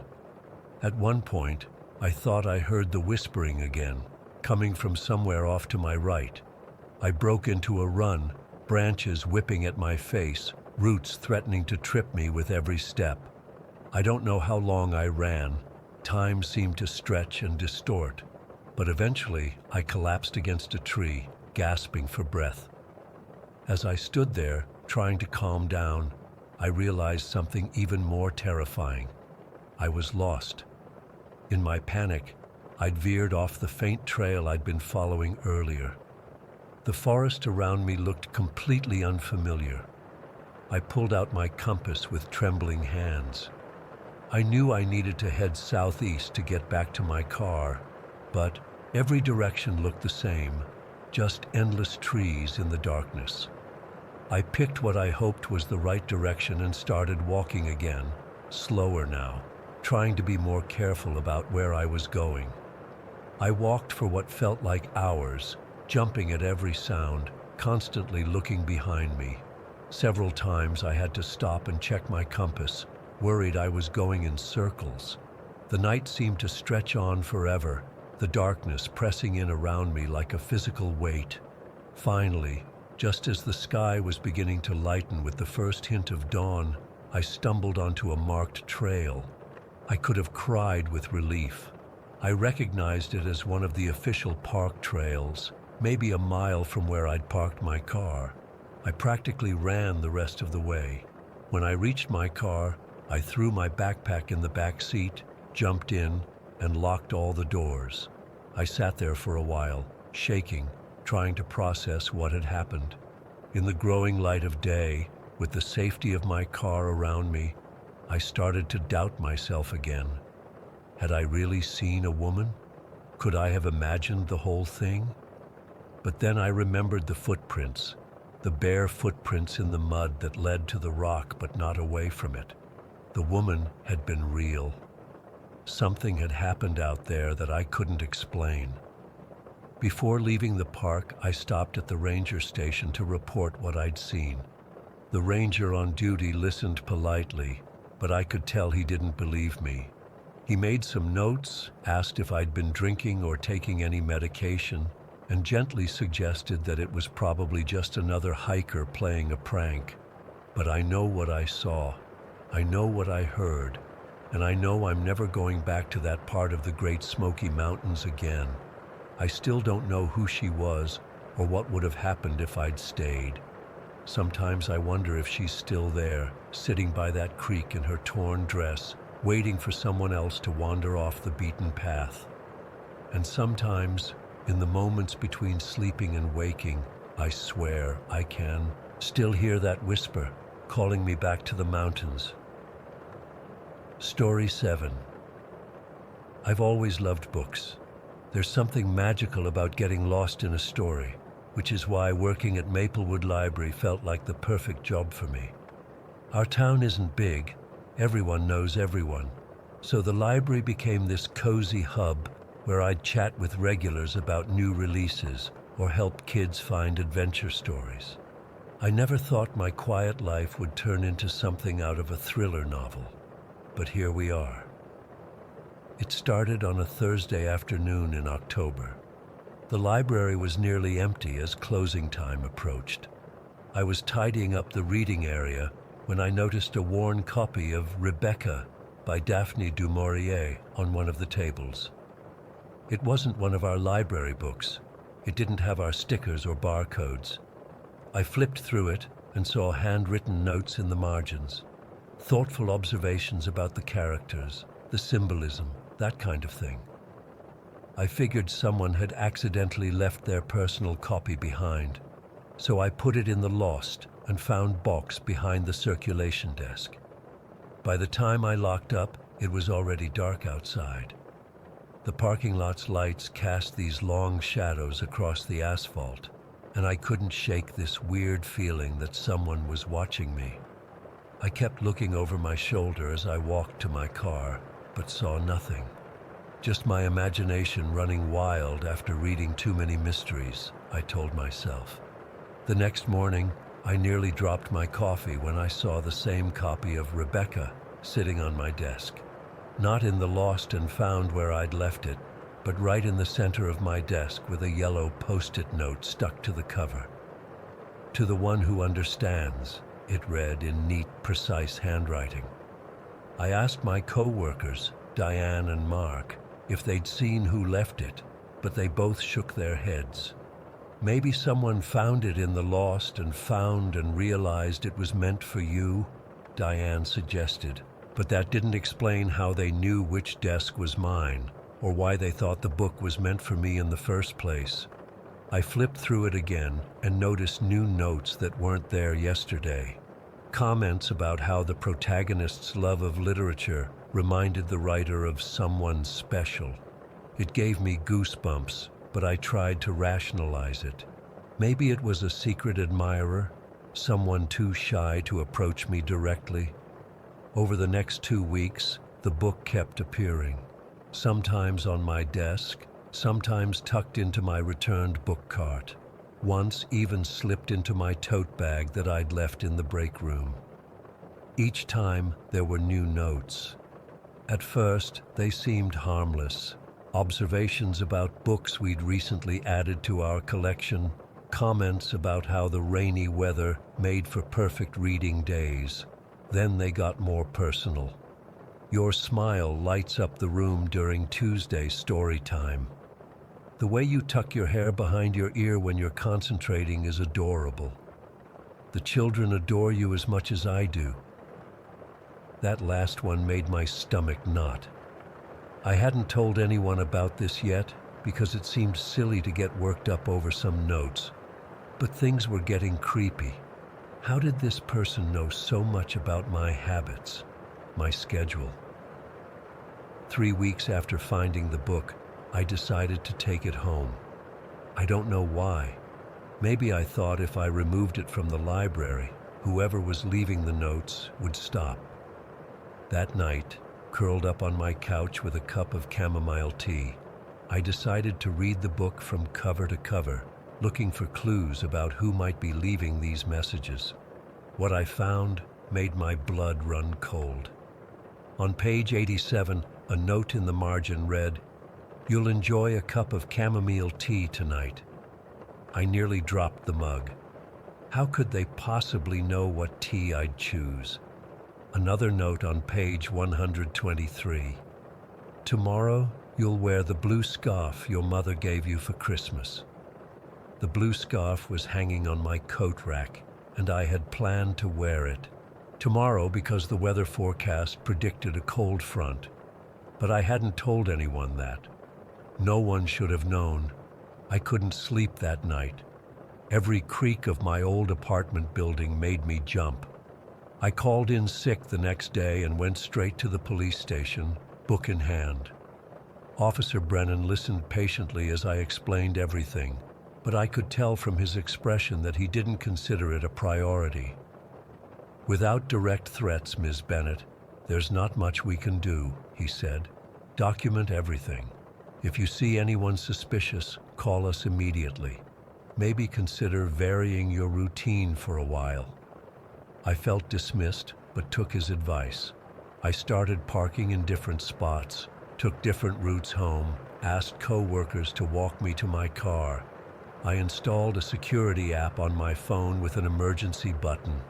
I bought new curtains, thick ones that no one could see through. For a few days, nothing happened. No book, no notes. I started to breathe easier, thinking maybe whoever it was had moved on. Then Wednesday night happened. I was working the late shift, closing the library at 9. As I walked to my car, parked under a streetlight this time, I saw movement from the corner of my eye. A figure standing partially hidden behind one of the large oak trees that lined the parking lot. I couldn't make out their face, just the silhouette of someone watching me. My heart hammering, I fumbled with my keys, got into my car, and locked the doors immediately. As I pulled out of the lot, I checked my rearview mirror obsessively. No one followed me, at least not that I could see. Instead of going straight home, I drove to the 24-hour diner across town. I sat there for 2 hours, nursing a coffee, jumping every time the bell above the door jingled. When I finally headed home around midnight, I took a completely different route, doubling back several times to make sure no one was following me. My apartment felt different when I walked in, like someone had disturbed the air. Nothing was visibly out of place, but something felt wrong. I checked all the closets, under the bed, behind the shower curtain. Nothing. I was being paranoid, I told myself. I couldn't sleep. I sat in my living room with all the lights on, watching my windows. Around 3 in the morning I saw it, a shadow passing by my ground floor window. Not just walking past, but pausing, lingering. I froze, too terrified to move. Then the shadow moved closer to the glass, and I caught a glimpse of a face, or part of one, eyes staring intently at my window, trying to see through the gap in my curtains. With shaking hands, I called 911. "Someone's outside my apartment," I whispered, afraid the person would hear me. "I think it's the same person who's been stalking me." "We're sending officers now," the dispatcher assured me. "Stay on the line. Is your door locked?" Before I could answer, there was a loud bang against my front door. Not a knock, more like someone had thrown their body against it. I let out a small scream. "Rachel?" a voice called from outside. A man's voice, unfamiliar and yet somehow intimate, like he knew me. "Rachel, I know you're in there. Let me in. I just want to talk." "He knows my name," I whispered into the phone. "He's trying to get in." "Officers are 2 minutes out," the dispatcher said. "Stay away from the door." "Rachel!" The voice grew more insistent. The doorknob rattled violently. "We're meant to be together. I've been watching you. I know you. You know me through my words." I backed into my bedroom, still clutching the phone. I heard sirens in the distance, growing louder. "No, no, no!" The voice outside grew frantic. "Not now. Rachel, please, just let me explain." There was a commotion, shouting, the sound of a struggle. Then silence.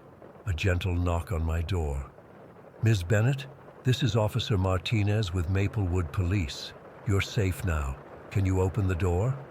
With my whole body trembling, I approached the door and looked through the peephole. 2 uniformed officers stood there, and between them, a man with disheveled brown hair and wild, desperate eyes. He was looking directly at the peephole, directly at me, with an expression of such intense longing that I stepped back involuntarily. "Rachel," he said softly, almost tenderly, before one of the officers roughly turned him away. I opened the door just enough to talk to the officers. They told me they'd caught him trying to force his way in. His name was Daniel Mercer. He didn't live in Maplewood. He drove 30 minutes from Riverside every day to watch me. He had a history of stalking and had been recently released from a psychiatric facility. In his car, they found photographs of me, hundreds of them, coming out of my apartment, shopping at the grocery store, having coffee with friends. He'd been watching me for months, long before the book appeared. They took him away, and I spent the night at my friend Amber's house. I couldn't bear to go back to my apartment, not yet. The next day, I filed for a restraining order and started looking for a new place to live. The detective who interviewed me explained that Daniel had developed an obsession after attending one of my book club sessions at the library. He believed we had a special connection because I'd recommended a book he loved. The notes were his way of trying to forge a deeper bond, to show me how much he understood me. It's been 3 months since that night. I still work at the library, but I'm not the same person. I've taken self-defense classes. I've joined a support group for stalking victims. I've moved to a secure building with cameras and a doorman. The copy of Rebecca sits in an evidence locker somewhere. Sometimes I have nightmares about those notes, about how someone could watch me so closely without me knowing, how vulnerable I was. But I refuse to be a victim. I've started a book club specifically for people who've experienced trauma, creating a safe space where we can share our stories through literature. I've become an advocate, speaking at community meetings about stalking awareness and prevention. Daniel is in custody awaiting trial. His lawyer says he's remorseful, whatever that means. The prosecutor tells me the case is strong, that he'll likely be convicted and receive treatment. But sometimes, when I'm alone at night, I still check behind the shower curtain. I still look over my shoulder in parking lots. I still wonder how long he watched me before I ever noticed him. Because the scariest part wasn't the notes or even him showing up at my door. It was realizing that all those times I felt watched, I actually was. Story 8. I still wake up sometimes feeling like I can't breathe properly, like the air is too thick. It's been over 4 years since what happened in Joshua Tree, and I'm still trying to make sense of it. My therapist says writing it down might help, so here goes. I'm Troy, and I was part of a photography expedition to Joshua Tree National Park back in April 2019. There were 5 of us. Nora, who organized everything. She was this amazing landscape photographer from Seattle. Daniel, our wilderness guide who'd been through that desert like 100 times. Lydia, a geologist who wanted to study the rock formations. Maya, an ER doctor who came along as our medical support, and me. I specialized in drone photography at the time. We were heading to the Pinto Basin, which is this huge desert valley pretty far from where most tourists go. It's beautiful, but isolated as hell. Nora wanted to capture the light patterns there. They're supposedly unique because of how the mountains frame the valley. We weren't amateurs about this. Nora had planned everything meticulously. We had satellite phones, personal locator beacons, GPS units, detailed maps, the works. Our vehicles were a Land Rover Defender and a Jeep Wrangler, both packed with emergency gear and enough water to last 8 days in the desert. Daniel had gone through our equipment twice before we set out. We even had a strict check-in schedule with Nora's partner back in Seattle. The first day went perfectly. We set up a base camp, did some preliminary scouting, took some test shots. The sunset that evening was incredible. These streaks of purple and orange that made the entire basin look like it was on fire. We sat around eating freeze-dried meals, talking about what areas we wanted to hit the next day. Everyone was in such a good mood. The second day is when things started getting weird. We woke up early to catch the sunrise. Nora wanted to photograph this specific area where the light creates these bizarre shadow patterns on the ground. We'd been shooting for maybe 2 hours when my drone started acting up. At first, I thought it was just a glitch. These things happen. But then Lydia mentioned her phone had lost signal completely. Not just cell service, which we expected out there, but GPS too. "Guys, is anyone's watch working?"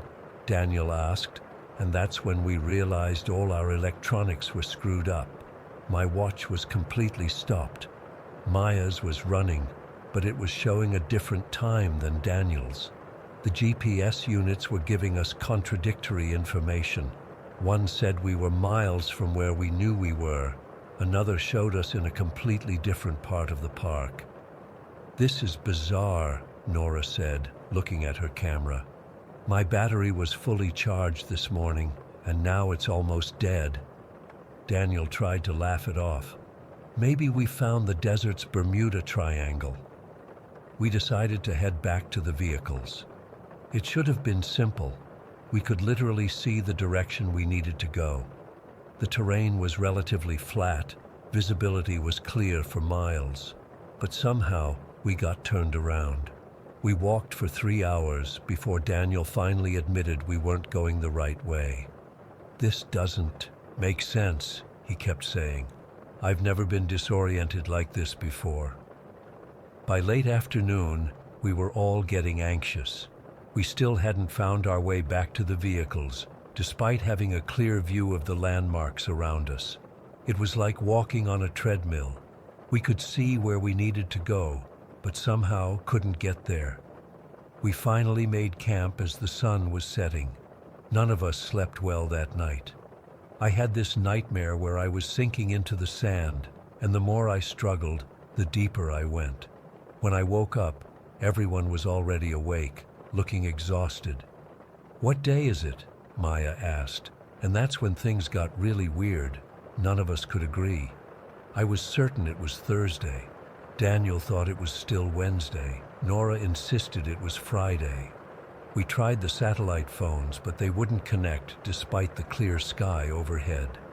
Nora kept checking her GPS, but it was still showing us in the wrong location. "The air feels strange," I remember saying. "It feels too thick." Everyone nodded. They'd felt it too. Sounds seemed muffled, like we were underwater or inside a padded room.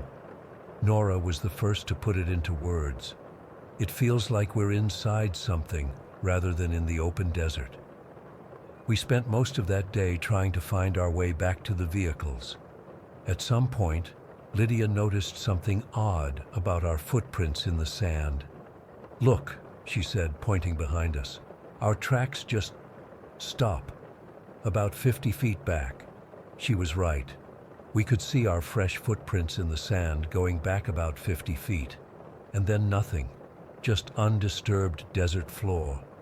That night, huddled together, we made what turned out to be a fatal decision. Nora suggested we try to find the boundary of what we started calling the silence. This zone where our equipment failed and everything felt wrong. "If we can find the edge of it, maybe we can get out," she said. Daniel agreed. We should leave most of our gear here and fan out in different directions.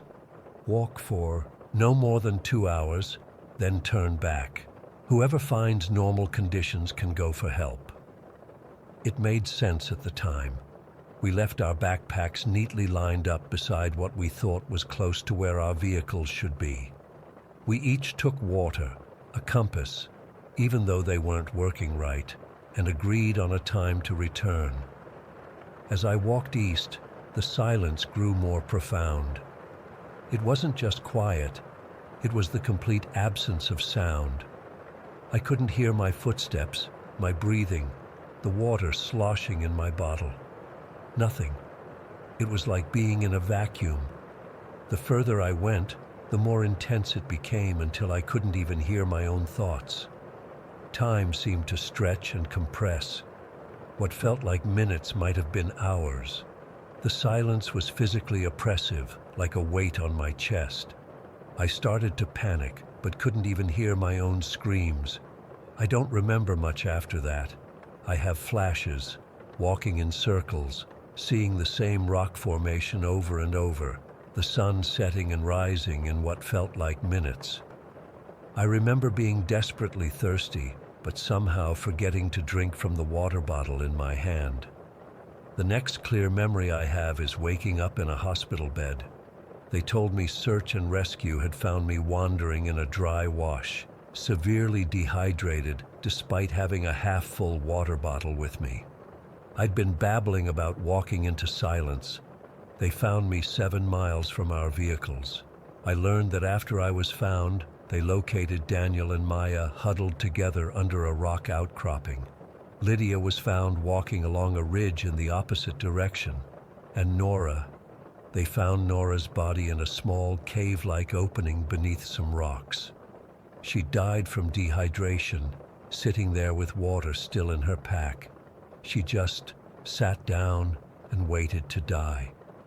The official report said we experienced environmental psychosis, some kind of shared delusion brought on by the desert, mild dehydration, lack of sleep. They said the Pinto Basin's landscape can be particularly disorienting, that it plays tricks on your perception. But that doesn't explain what happened to our equipment. It doesn't explain why 5 experienced outdoor people, including a wilderness guide who knew that desert like the back of his hand, couldn't find their way back to their vehicles on flat terrain with clear visibility. It doesn't explain why our footprints just stopped, or why Nora, who was the most level-headed person I've ever met, would just sit down and die with water right there. Daniel hasn't been able to walk properly since. The doctors said it was nerve damage from dehydration, but he insists something happened to him in the silence. Lydia can't stand to be in quiet places anymore. She always has music or a TV playing. Maya quit her job at the ER and moved to New York City because she said she needed noise. And me? I haven't picked up a drone controller since. The park rangers now specifically warn people about the disorienting effects of the Pinto Basin. They tell visitors not to venture far from their vehicles in that area. There's a small wind chime memorial for Nora at the Cottonwood Visitor Center. I went there once, just to hear the sound of it. The ranger who was with me said they chose a wind chime deliberately, as a counterpoint to the silence. I've tried to make sense of what happened. I've researched similar incidents, talked to physicists about natural phenomena that could cause equipment failure, consulted with psychologists about group hallucinations. Nothing fits. Sometimes I think about going back, just to see if I can find that boundary again, to understand what happened to us.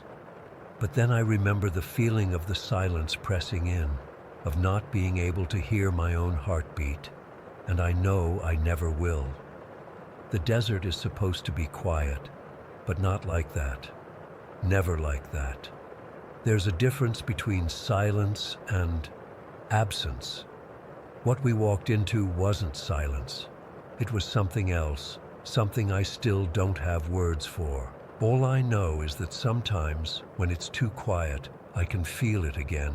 That thickness in the air, that muffled quality, like the world is holding its breath. And I find myself checking my watch, making sure it's still ticking, that time is still moving forward. Because for a while there, in the Pinto Basin, I think it wasn't. Story 9. I've been debating whether to share this for over 30 years now.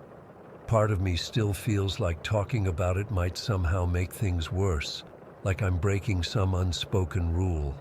But I'm 59 now, retired from the force for almost 5 years, and I need to get this off my chest before I take it to my grave. I was a junior officer at Chicago PD's 23rd Precinct back in '88. February was particularly brutal that year. Temperatures consistently below freezing, wind that cut right through you. I was assigned to assist with the annual evidence audit, which nobody wanted to do. It was mind-numbing work, checking serial numbers, verifying seals, confirming chain of custody. That's how I ended up working closely with Rachel Martinez. Rachel was meticulous, the kind of cop who triple-checked everything. She'd been on the force about 10 years by then, and she took evidence management seriously when most of us saw it as bureaucratic bullshit. I remember that Tuesday morning clearly, February 9th, 1988. Rachel had been working through cold case evidence lockers when she called me over, her voice unusually tight.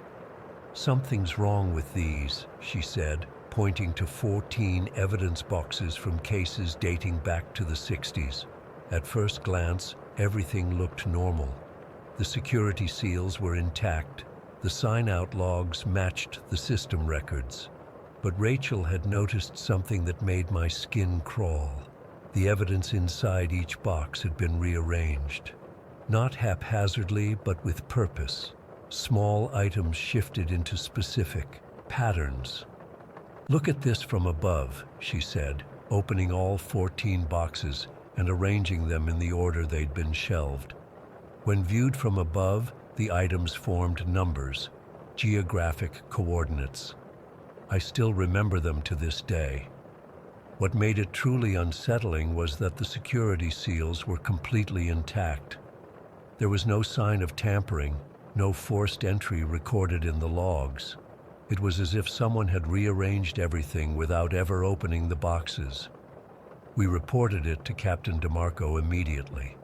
Frank was an old-school cop, 25 years on the force and not easily rattled. But when he saw those coordinates, his face went pale. "Don't mention this to anyone," he ordered. "Not yet." DeMarco assembled a small team, me, Rachel, 2 detectives named Williams and Nolan, and Officer Chen from Tech Services.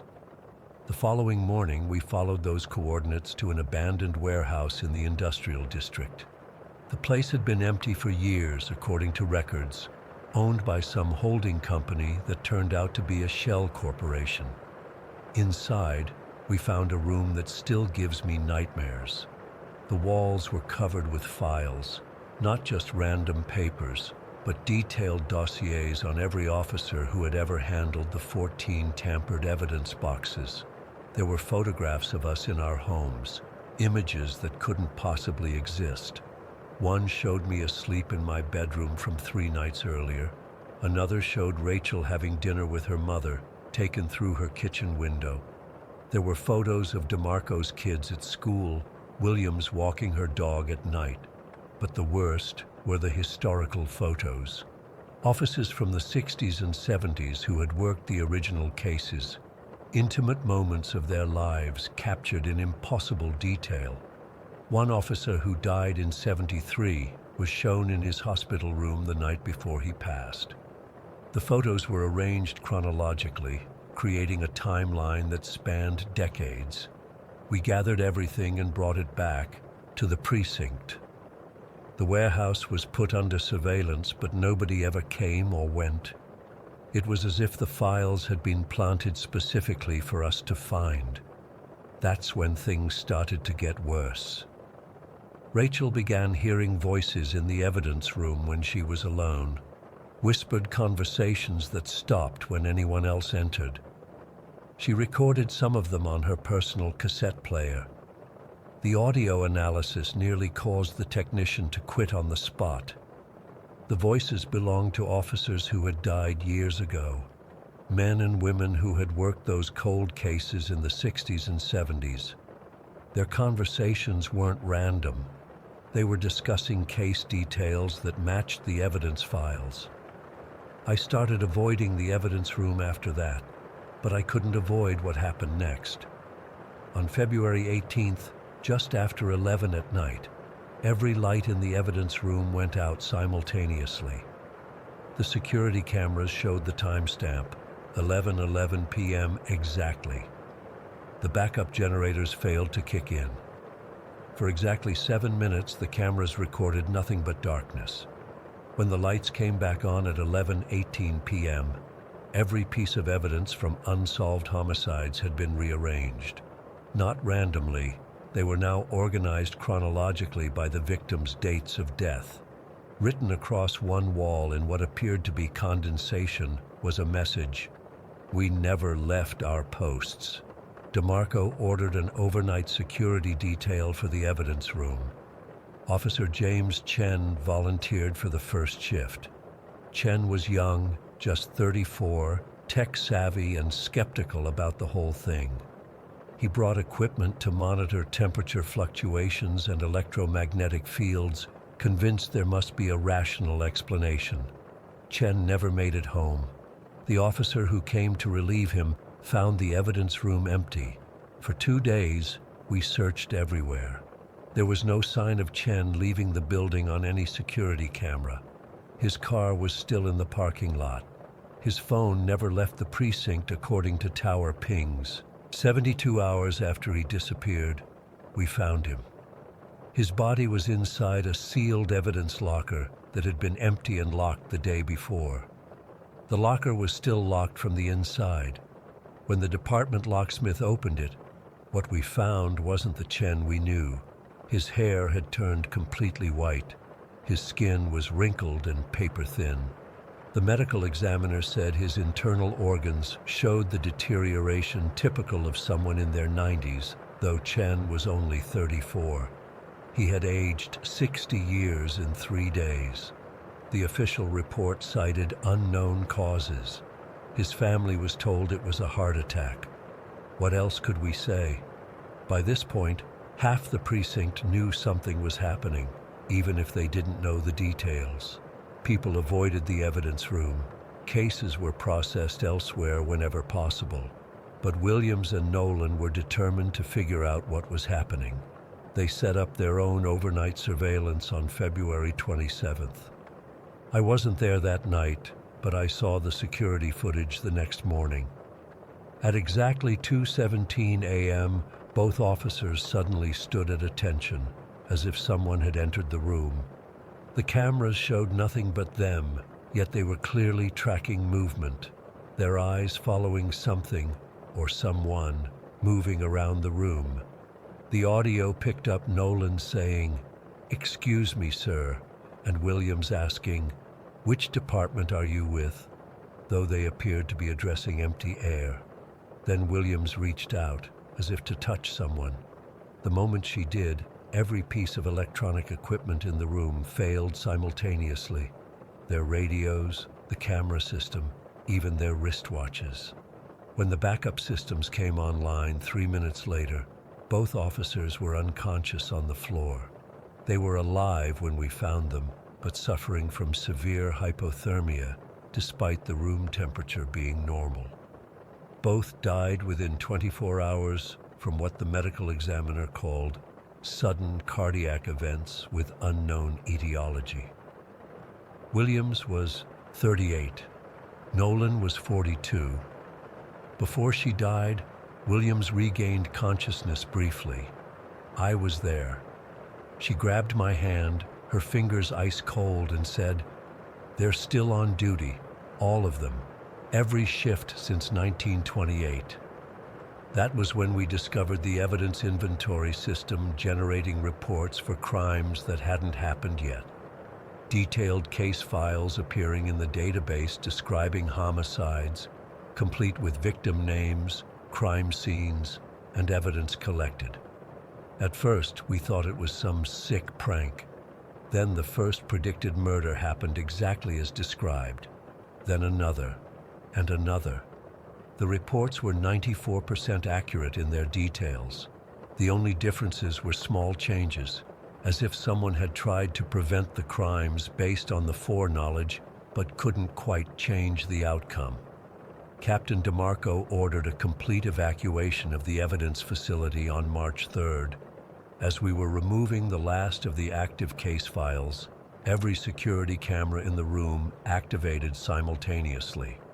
The footage shows what looks like shadows taking human form, figures in police uniforms from different eras standing at attention throughout the room.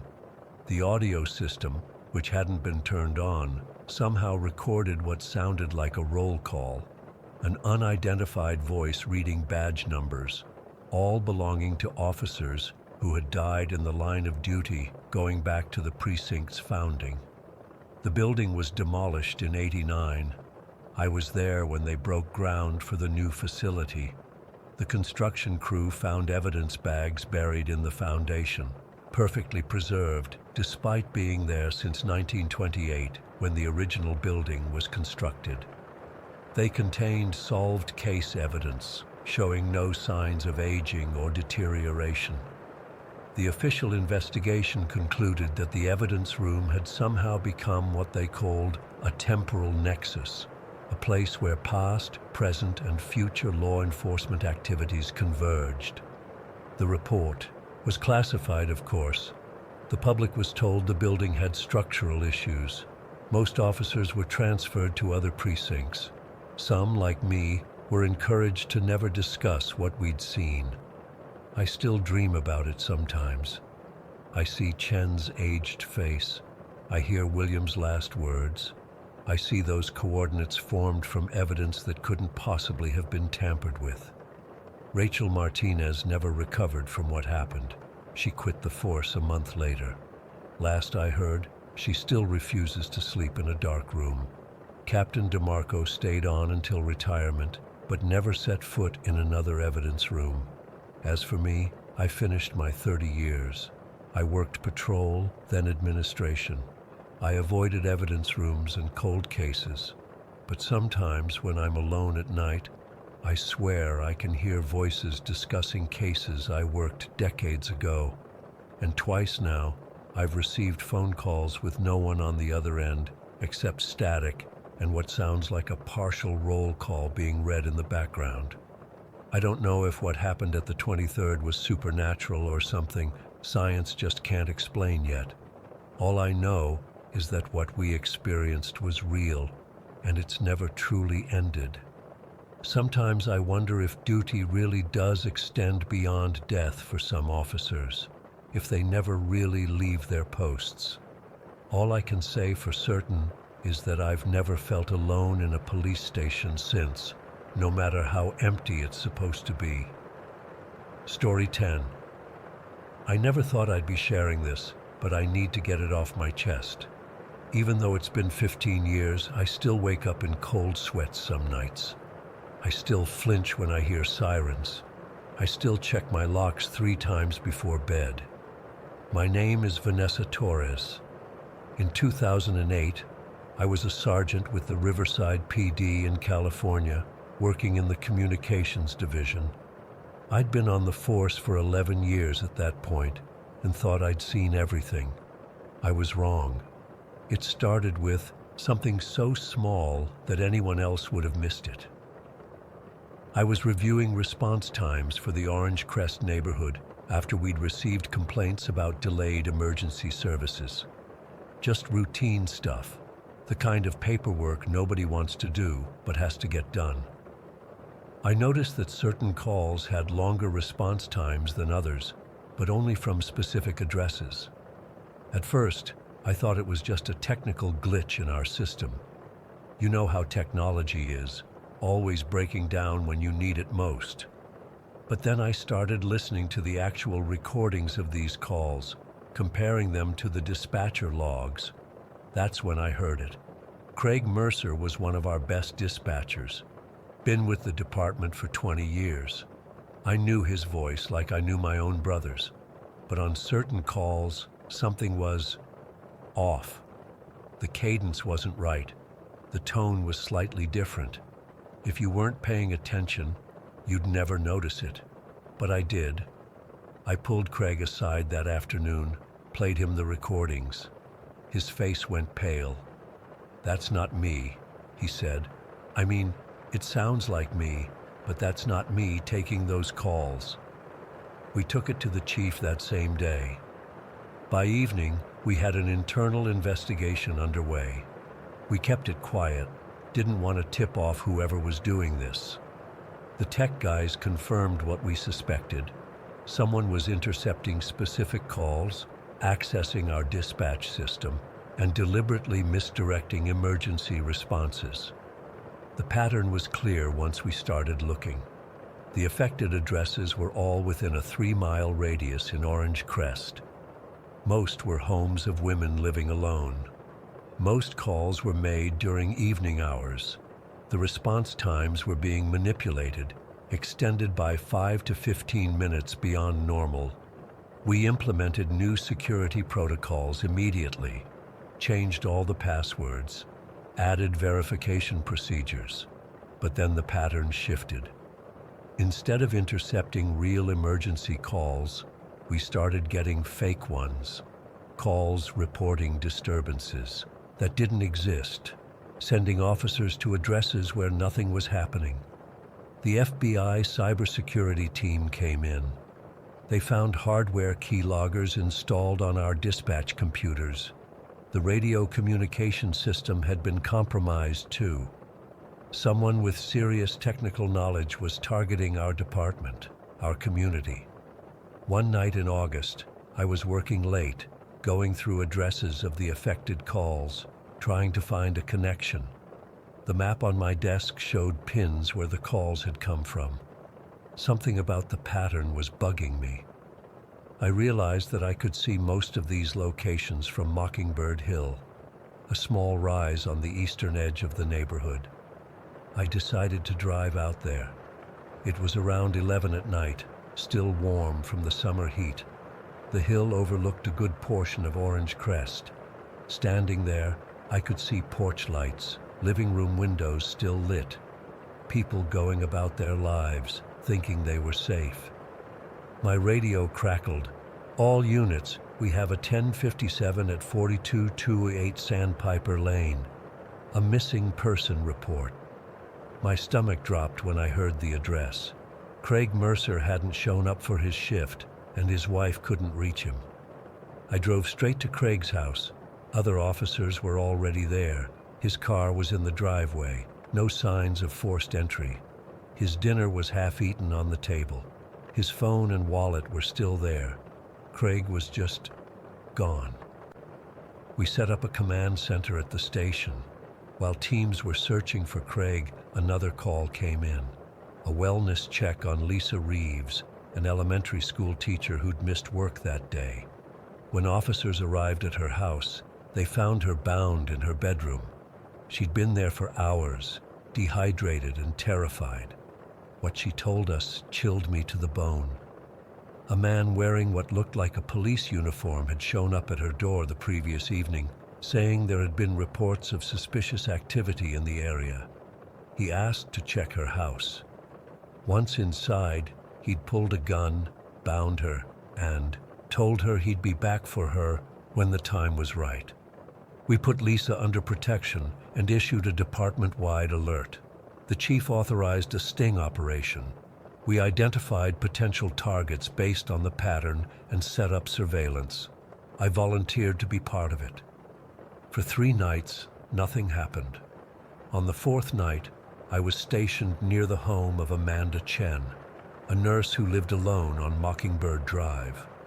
Around 2 in the morning, I noticed a van parked 2 blocks away. It had been there earlier, but something about it seemed off. No markings, tinted windows. I radioed it in, kept watching. A figure emerged from the shadows between houses, not from the van's direction, but from a side street. He was dressed in dark clothing, moving with purpose toward Amanda's house. I gave the signal, and our team moved in. The suspect ran. We pursued him through backyards, over fences. I lost sight of him for a moment, then heard a shout from Officer Davis. He'd cornered the guy trying to get back to the van. When we got him in cuffs and into the light, I didn't recognize him. But when the tech team processed the van, everything clicked into place. He had police scanners modified to intercept our communications. Maps of the neighborhood with response times noted for each street. Pictures of women, dozens of them, with notes about their schedules when they were home alone. We found Craig Mercer's ID badge and a list of 17 names with addresses, all women, all in public service roles, teachers, nurses, a librarian. Lisa Reeves was on that list, so was Amanda Chen, and a name that made my blood run cold, Carol Thompson. Carol was a nurse at Riverside Community Hospital. According to the notes, she was ready for collection. We sent units to her address immediately, but she wasn't there. Her car was gone. Her phone went straight to voicemail. The suspect refused to talk. We identified him as Victor Rayburn, 36 years old, former military with signals, training. He'd applied to be a dispatcher with our department 3 years earlier, but had been rejected during the background check due to concerning behaviors in his previous job at an emergency call center in San Diego. We were running against the clock to find Carol and Craig. Every officer in the department was involved, plus FBI assistants. We searched Rayburn's apartment and found a wall covered with technical diagrams of our dispatch system. radio frequencies, response maps. He'd been studying us, learning our weaknesses, for years. 2 days into the search, with still no sign of Carol or Craig, we got a break. A teenage kid flying his drone in the San Bernardino Mountains captured footage of what looked like a remote campsite. He saw something that worried him, what appeared to be a person tied to a tree, and called it in. I was part of the team that went up there. The site was well hidden, about a mile off any marked trail. As we approached, we heard a gunshot. We rushed in to find Rayburn dead from a self-inflicted wound, and Carol Thompson tied to a tree, alive but traumatized. She told us that Rayburn had abducted her from the hospital parking lot after her shift. He'd told her she was the first of 17, that he'd been planning this for over a year. He called it his collection, women he'd been watching, studying, waiting to take. We never found Craig Mercer. The search continued for weeks, but eventually it was scaled back. His body hasn't been recovered to this day. The working theory is that he somehow discovered what Rayburn was doing and confronted him. The forensic analysis of Rayburn's computers revealed files on all 17 women. He had remote locations picked out across the mountains for each of them. He'd been monitoring their emergency calls for months, learning their patterns when they were vulnerable. What haunts me most is how he weaponized the systems meant to protect people. He used his knowledge of emergency services to create windows of opportunity. By delaying response times or creating false calls, he could manipulate where our officers would be at any given moment. For the women of Orange Crest, especially those on his list, the case shattered their sense of safety. Carol Thompson changed her name and moved away. I don't blame her. I still check in with Lisa Reeves occasionally. She installed every security system available and still keeps a baseball bat by her bed. As for me, I stay vigilant. I moved to a different division after that case, but I still review dispatch logs sometimes, looking for patterns, for anything that seems off. I can't help it. I know there are other Rayburns out there, watching, waiting, learning the systems we trust with our lives. The most terrifying part? If I hadn't noticed that slight difference in Craig's voice, if I hadn't been paying close attention that day, Rayburn might have succeeded. His collection might have happened. 17 women might have disappeared, one by one, while we remained oblivious to the predator hiding behind our own systems. So if you ever call 911 and something feels off about the person on the other end of the line, trust your instincts. It might just save your life. I still dream about those 17 files sometimes. 17 women who had no idea they were being hunted. 17 lives that nearly collided with a monster who'd found a way to turn their lifeline into his weapon. And I still wonder, 15 years later, where Craig Mercer is. Story 11. I've been sitting on this experience for weeks now, trying to make sense of it all. I'm not the type who believes in the paranormal or anything like that.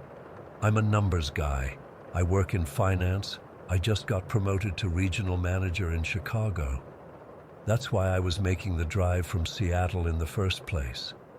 But what happened during that trip has been keeping me up at night, and I need to put it somewhere before I completely lose my mind. It was supposed to be a straightforward 4-day drive. I'd mapped everything out, where I'd stop each night, what routes to take, the whole deal. The first day went perfectly according to plan. I crashed at a Holiday Inn Express just across the Idaho border, got a decent night's sleep, and hit the road early the next morning. Day 2 is when everything went to hell. I was making good time through Montana when the weather took a hard turn. It went from clear skies to this massive storm system in what felt like minutes. The rain was coming down so hard I could barely see 10 feet in front of my car. The wind was rocking my SUV side to side, and I started seeing lightning strikes that were way too close for comfort. I'm not an anxious driver usually, but this was bad enough that I knew I needed to get off the interstate. My GPS showed an exit about 2 miles ahead, so I white-knuckled it until I could pull off. The exit wasn't marked with any town or services, just an exit number. I figured there had to be something, maybe a gas station where I could wait out the worst of it. The road off the exit narrowed pretty quickly, and the trees got thick on both sides. After about 10 minutes of driving through what felt like a tunnel of pines, I saw a sign for Pine Ridge Lodge, vacancies available. I was relieved to find something, anything at this point. The storm was only getting worse. The lodge itself looked like something from the 70s, this 2-story wooden building with a steep A-frame entrance. The parking lot had maybe 7 or 8 cars scattered around. I parked near the entrance and made a run for it through the downpour. Inside, the place smelled like old wood and something else I couldn't quite place. Something musty and sweet at the same time.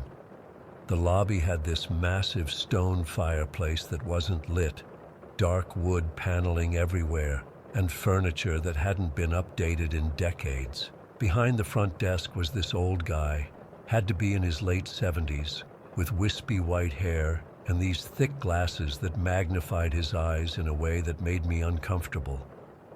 "Need a room?" he asked, not bothering with any pleasantries. His voice was dry, like paper rubbing together. "Yeah, just for the night," I said, shaking water from my jacket. The storm caught me off guard.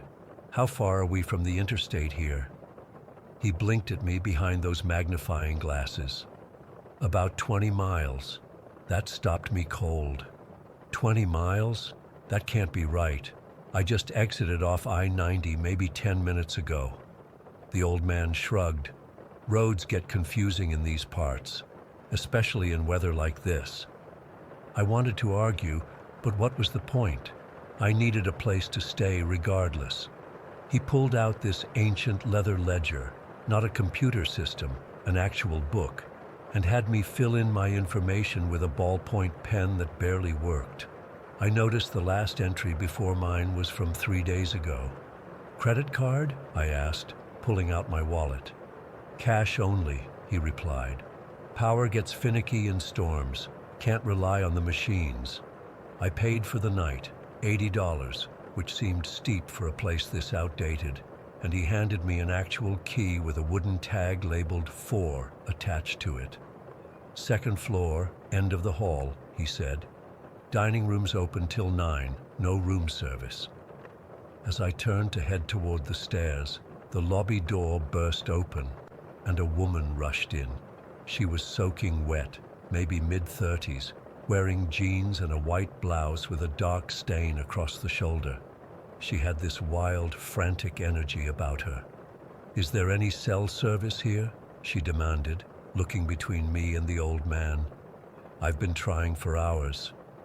"No service for 20 miles, the old man replied, his tone unchanged. "Storm makes it worse." She let out this frustrated sound, somewhere between a laugh and a sob. Of course there isn't." She caught me looking at her and said, "Don't waste your battery trying." I nodded and headed upstairs, unsettled by the encounter, but still mostly concerned with the storm and getting back on the road the next day. Room 4 was exactly what you'd expect. Dated floral bedspread, wooden paneling, a small TV that probably still had dials on it. The bathroom was clean enough but had that pink tile that was popular 40 years ago. I tried calling my girlfriend to let her know where I was staying, but when I picked up the phone, there was no dial tone. Instead, there was this sound like breathing, soft, rhythmic breathing. I hung up immediately and tried again. Same thing. I decided my mind was playing tricks on me and gave up. After settling in, I realized I was starving.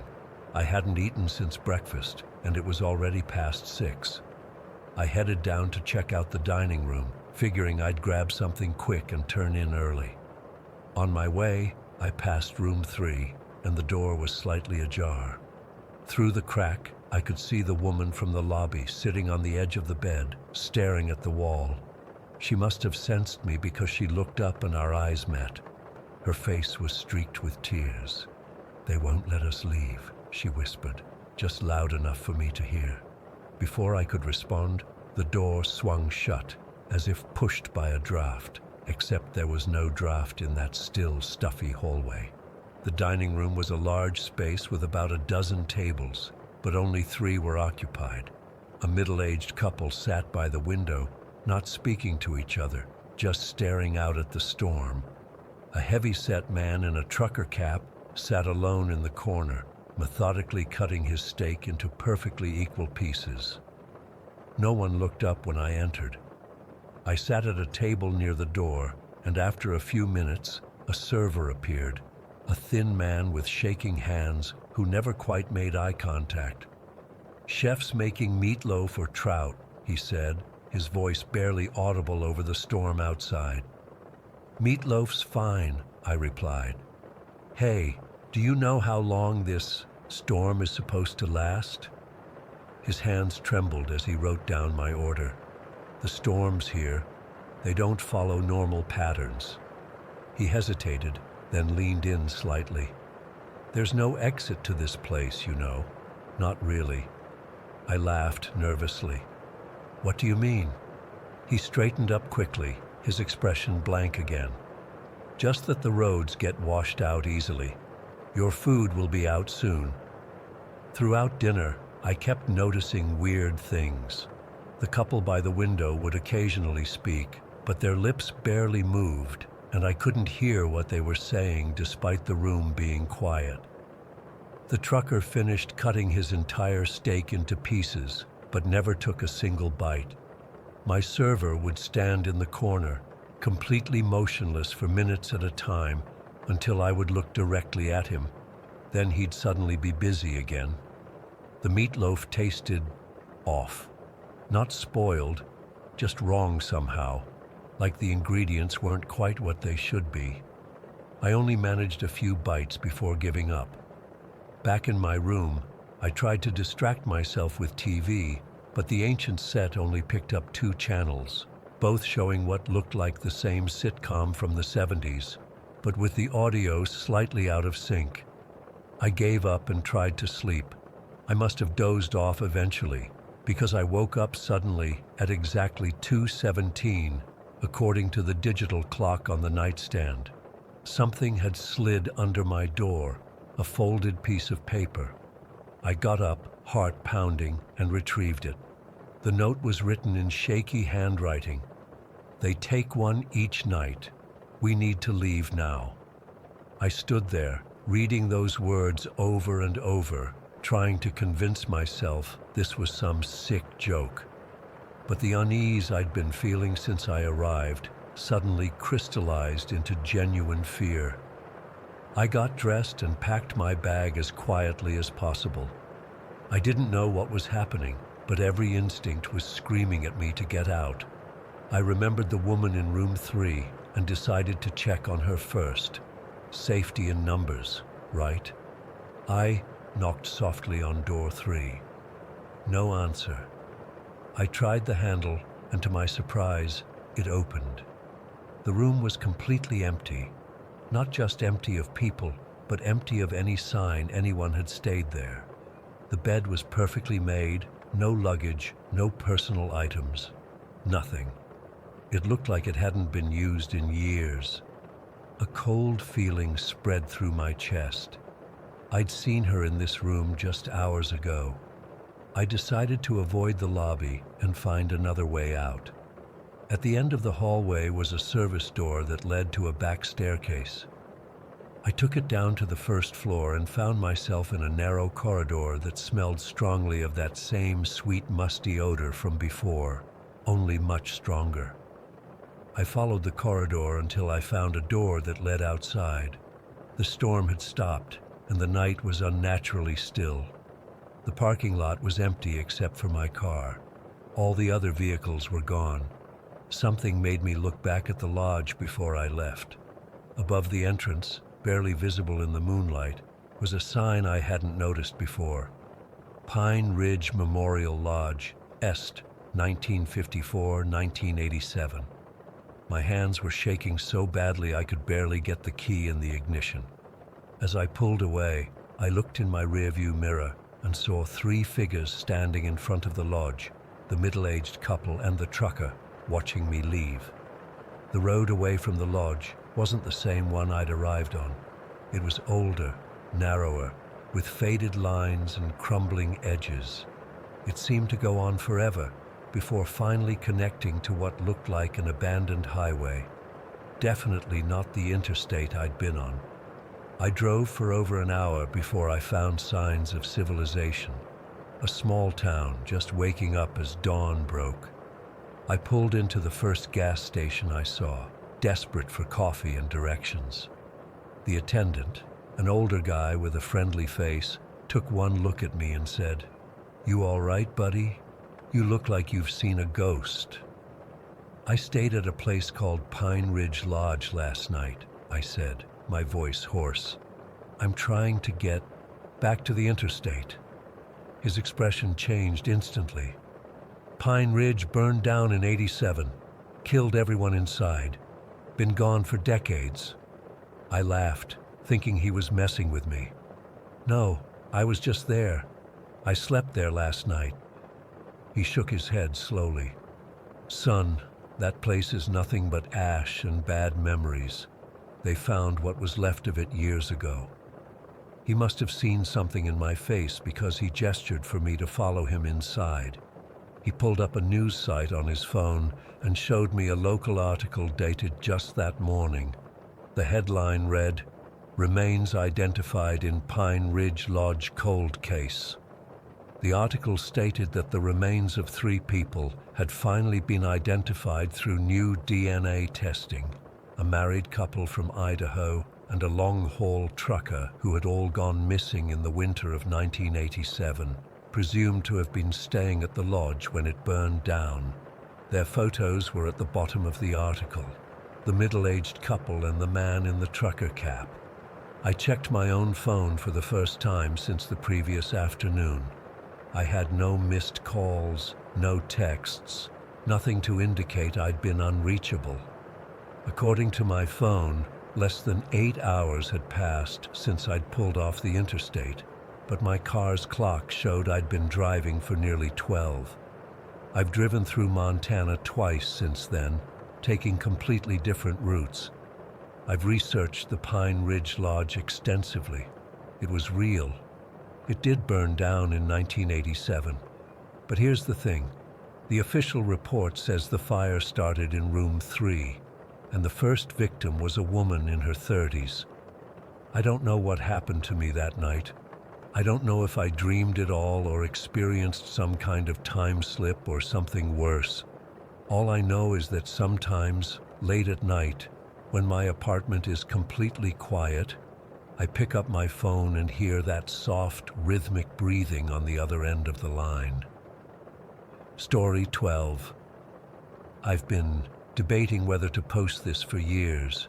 Maybe writing it down will help me make sense of it, though I doubt anything will. I'm breaking about 15 regulations by sharing this. But after what happened last month at the 25-year mark, I don't care anymore. I need someone else to know. My name is Sergeant David Wheeler. At least, that's who I was on September 18th, 1994. I was with the Oregon State Police, stationed near Klamath Falls. That night changed everything. Sometimes I wonder if I'm even the same person anymore. It was supposed to be a routine night patrol. Mark Hansen and I had been partners for nearly 3 years. Good guy, former military, had a daughter who'd just started kindergarten. He kept her picture clipped to his visor, always talking about taking her camping when she got older. That night was unusually cold for September. I remember because the heater in our patrol car was acting up, blasting too hot, then cutting out completely. Mark had been complaining about it all shift.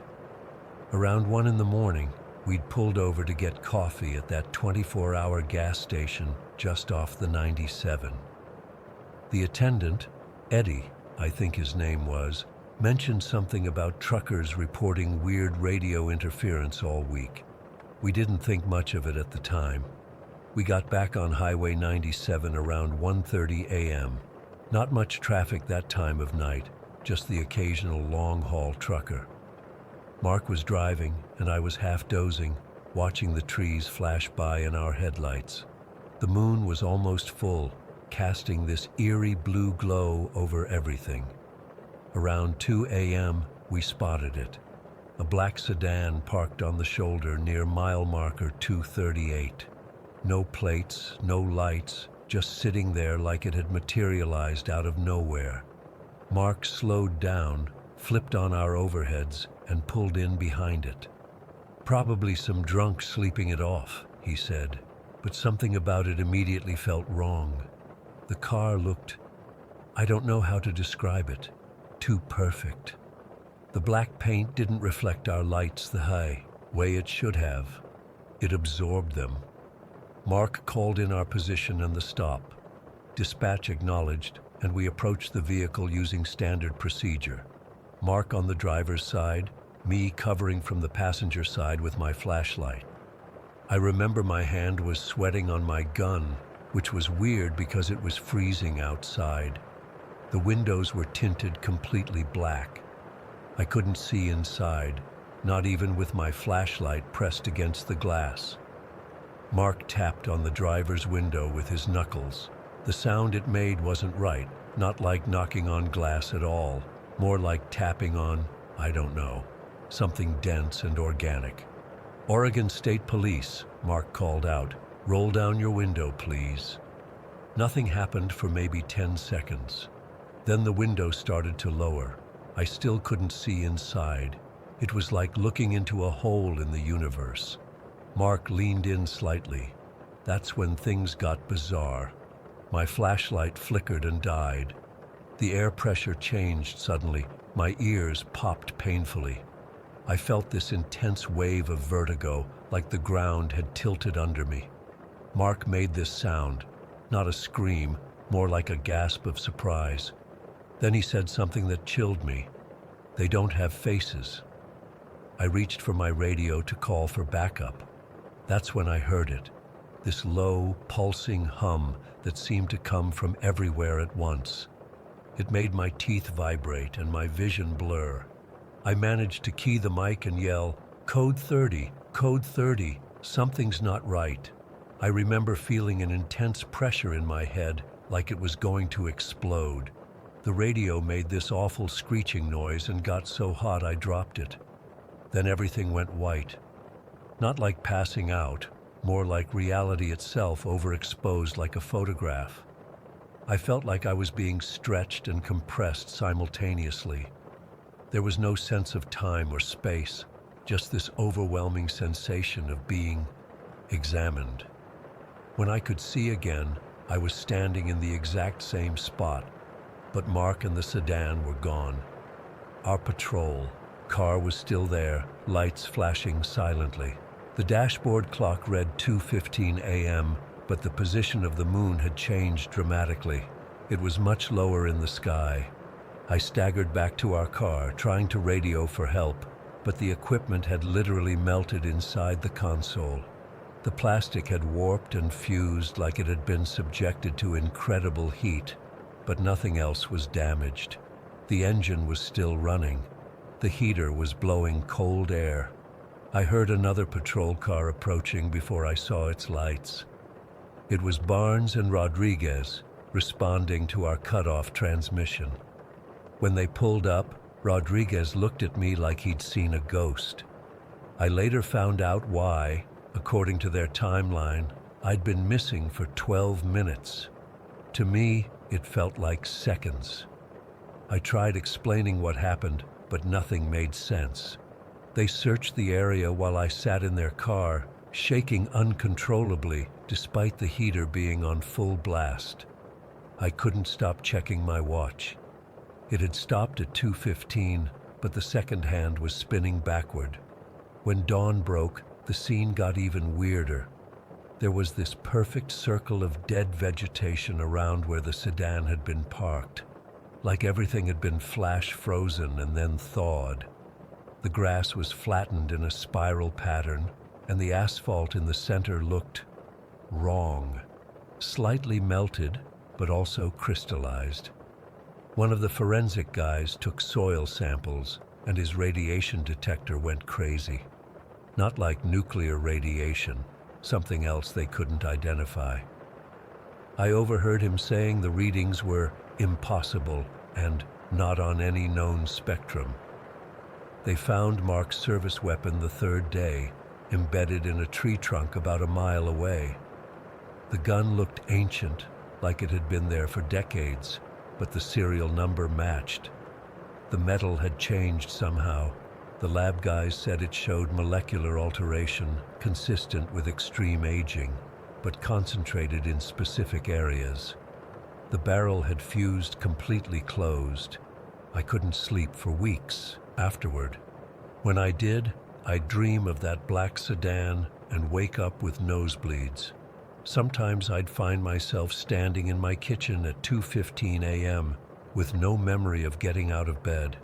A month after it happened, I was reviewing traffic camera footage from that night.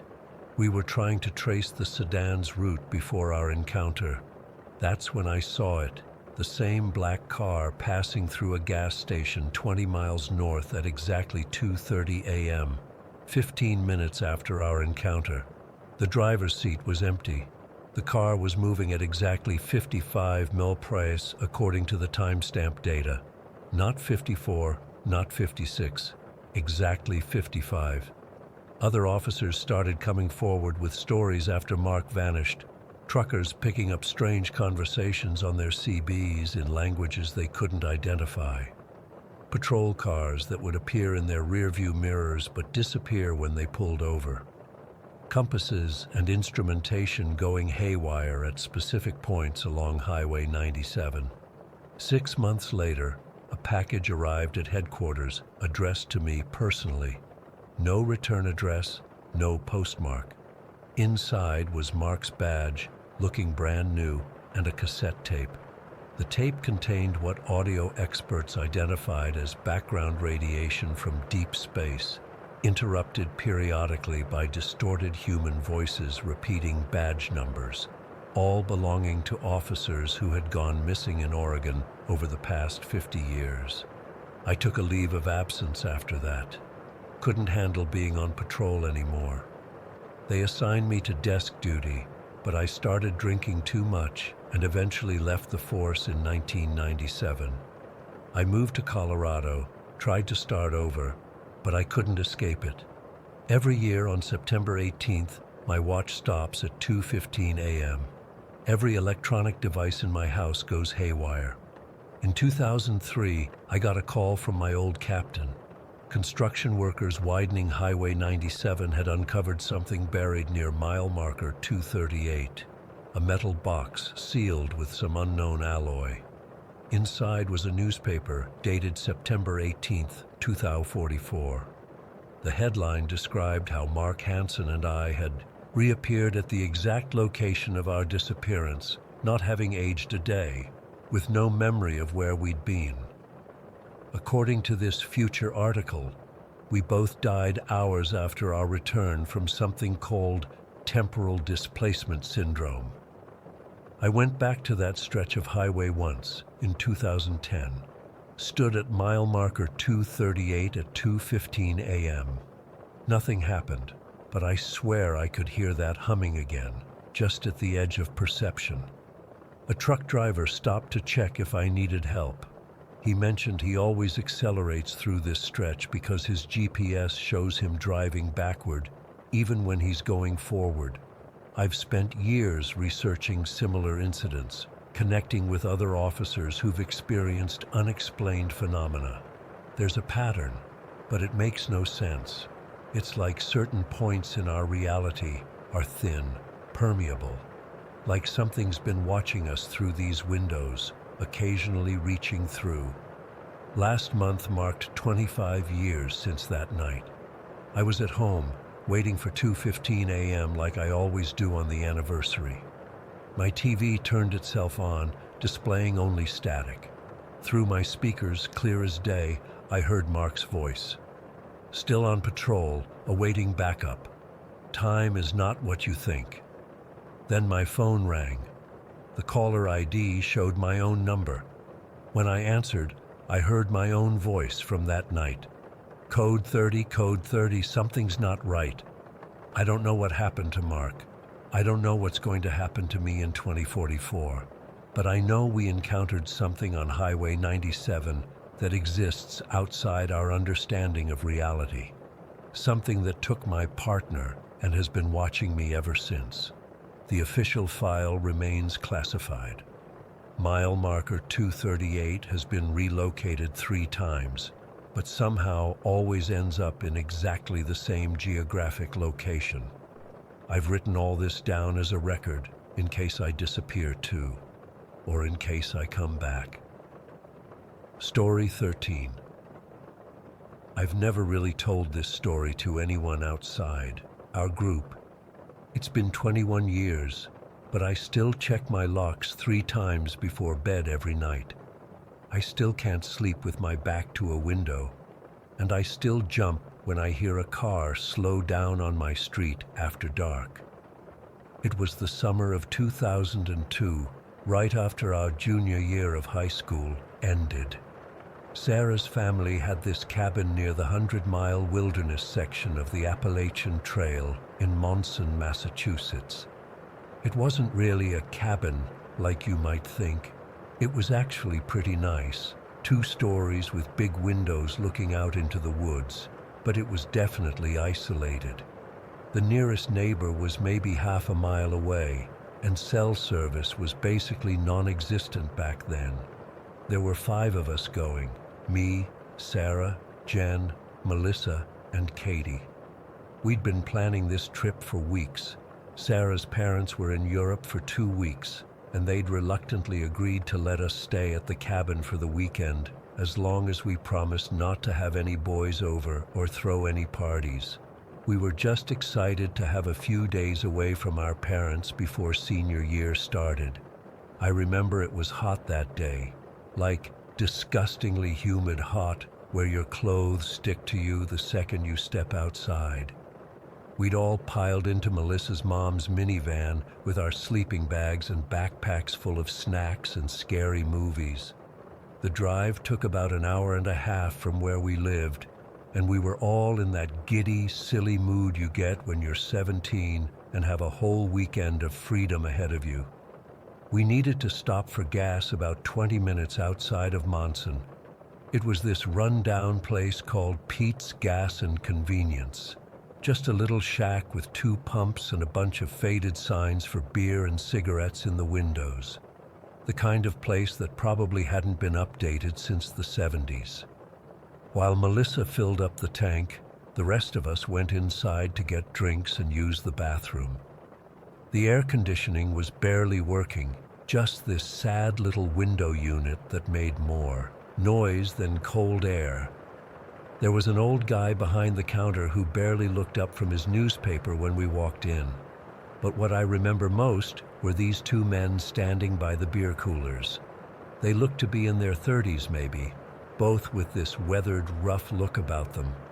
One had this patchy beard and a trucker hat pulled low, and the other one was taller with a shaved head and tattoos crawling up his neck. They were drinking something out of paper bags, and the second we walked in, they just stopped talking and stared at us. You know that feeling when someone's looking at you in a way that makes your skin crawl? It was like that. We were all in shorts and tank tops because of the heat, and I immediately felt exposed. I remember tugging my shirt down and trying to avoid eye contact.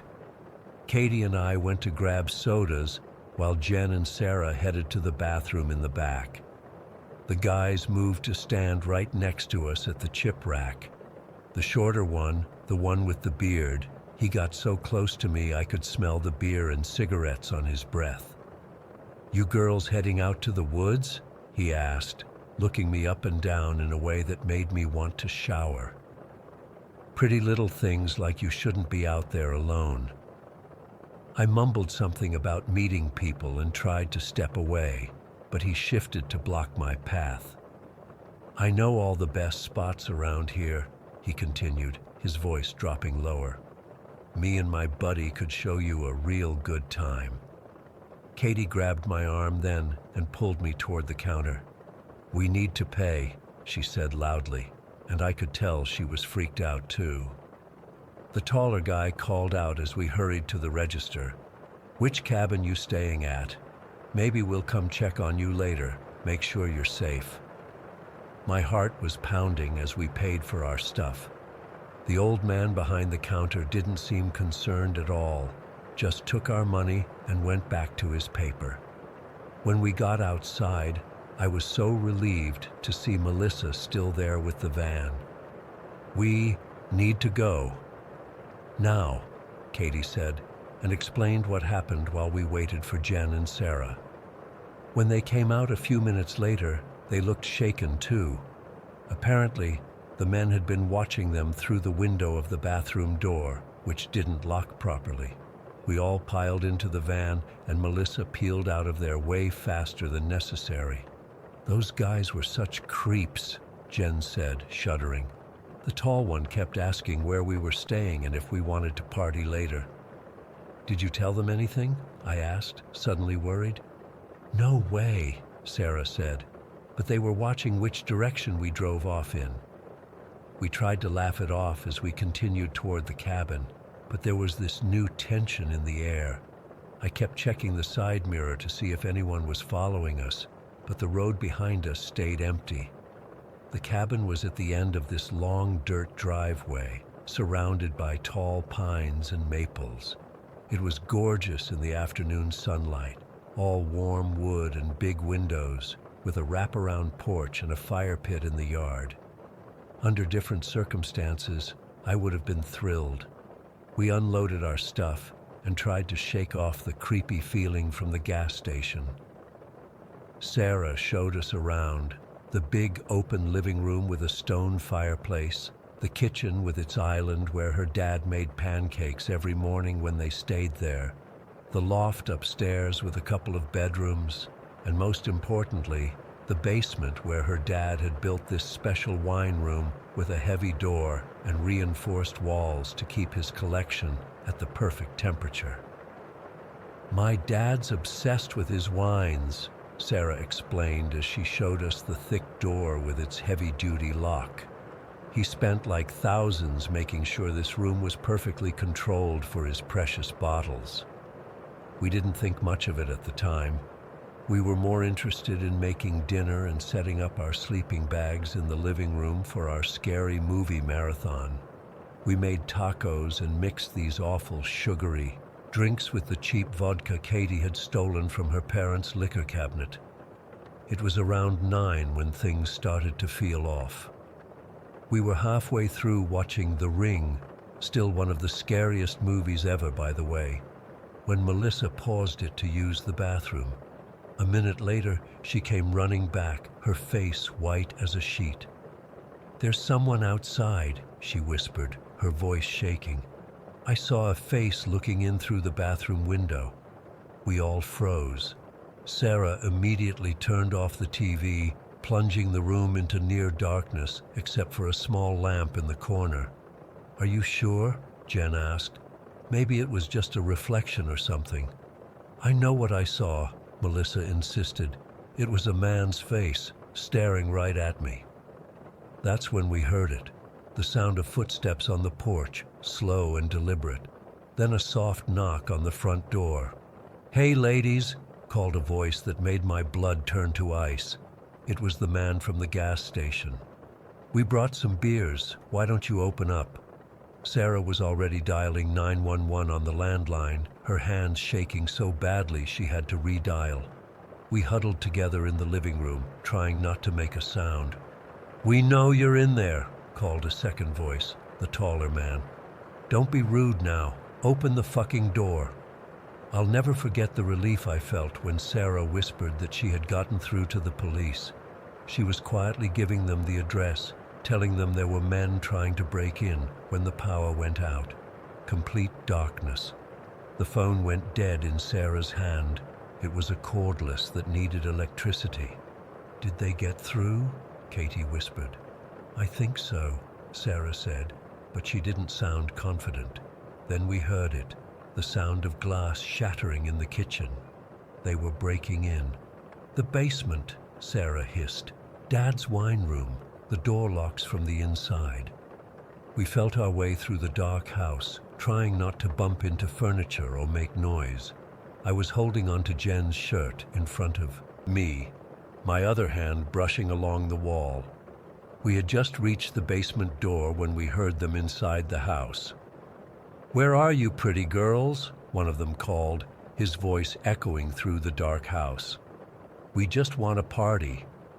We hurried down the basement stairs, using the light from Katie's flip phone to guide us. Sarah led us to the wine room and ushered us inside, then pulled the heavy door closed behind us. There was a solid thunk as she turned the deadbolt. The room was small, maybe 8 by 10 feet, with wine racks covering every wall. It was cool inside, and the thick walls muffled the sounds from upstairs, but we could still hear them moving around, opening doors, searching. The police are coming, Melissa whispered, though none of us knew if Sarah had managed to complete the call. They have to be coming. We huddled together on the floor, trying to control our breathing. Katie was silently crying, tears streaming down her face. I was holding Jen's hand so tight I'm surprised I didn't break her fingers. The basement door opened. Heavy footsteps on the stairs. Check everywhere, one of them said, his voice clearer now that they were in the basement. They're down here somewhere. We heard them throwing things around, opening doors to what must have been the laundry room and a storage closet. Then silence for a moment before a low laugh. Well, what do we have here? A fancy little room with a fancy little lock. The doorknob rattled. Then a fist pounded on the door. We know you're in there, the voice said, eerily calm now. This is going to happen one way or another. You might as well open the door and make it easy on yourselves. None of us moved. None of us spoke. I was holding my breath, tears running down my face. The pounding got harder, the door shuddering with each impact. Open the fucking door, he screamed, all pretense of calm gone. Open it, or I swear to God I'll kill every one of you when I get in there. The other one started, laughing, this high-pitched, unhinged sound that still haunts my nightmares. We've got all night, ladies, he said between laughs. No one's coming to help you out here.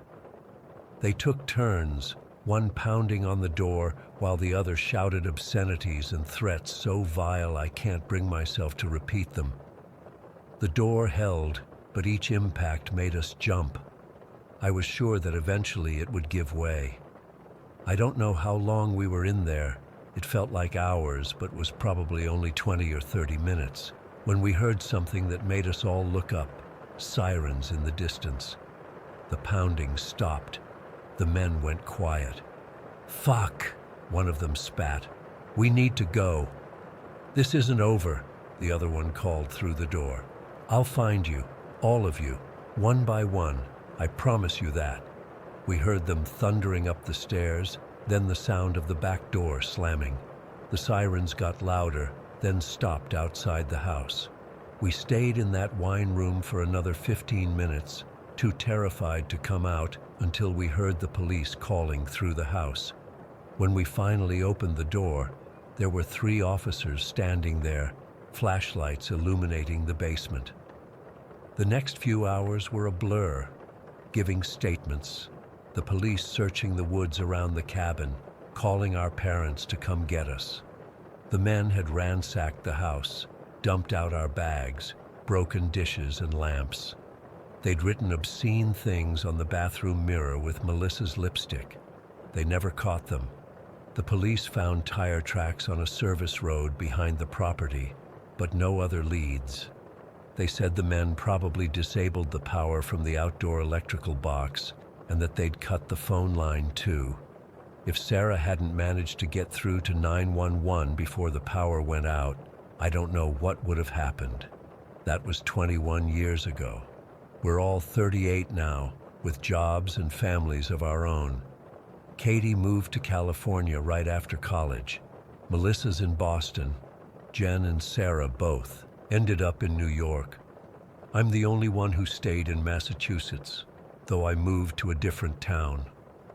We don't talk about that night much anymore, but I know none of us has forgotten it. Sometimes I think about what that man said before he left, that he'd find us, one by one. I wonder if he's still out there somewhere, remembering us too. And on the nights when I hear a car slow down outside my house, I can't help but wonder if he's finally come to keep his promise. Story 14. I've been staring at this blank screen for 20 minutes now, trying to find a way to put all this into words. I guess I should start from the beginning. 3 months ago, my dad passed away after a long battle with cancer. We were really close, and his death hit me harder than I could have imagined. I couldn't stand being in Chicago anymore. Every street corner, every restaurant, even my own apartment was filled with memories of him.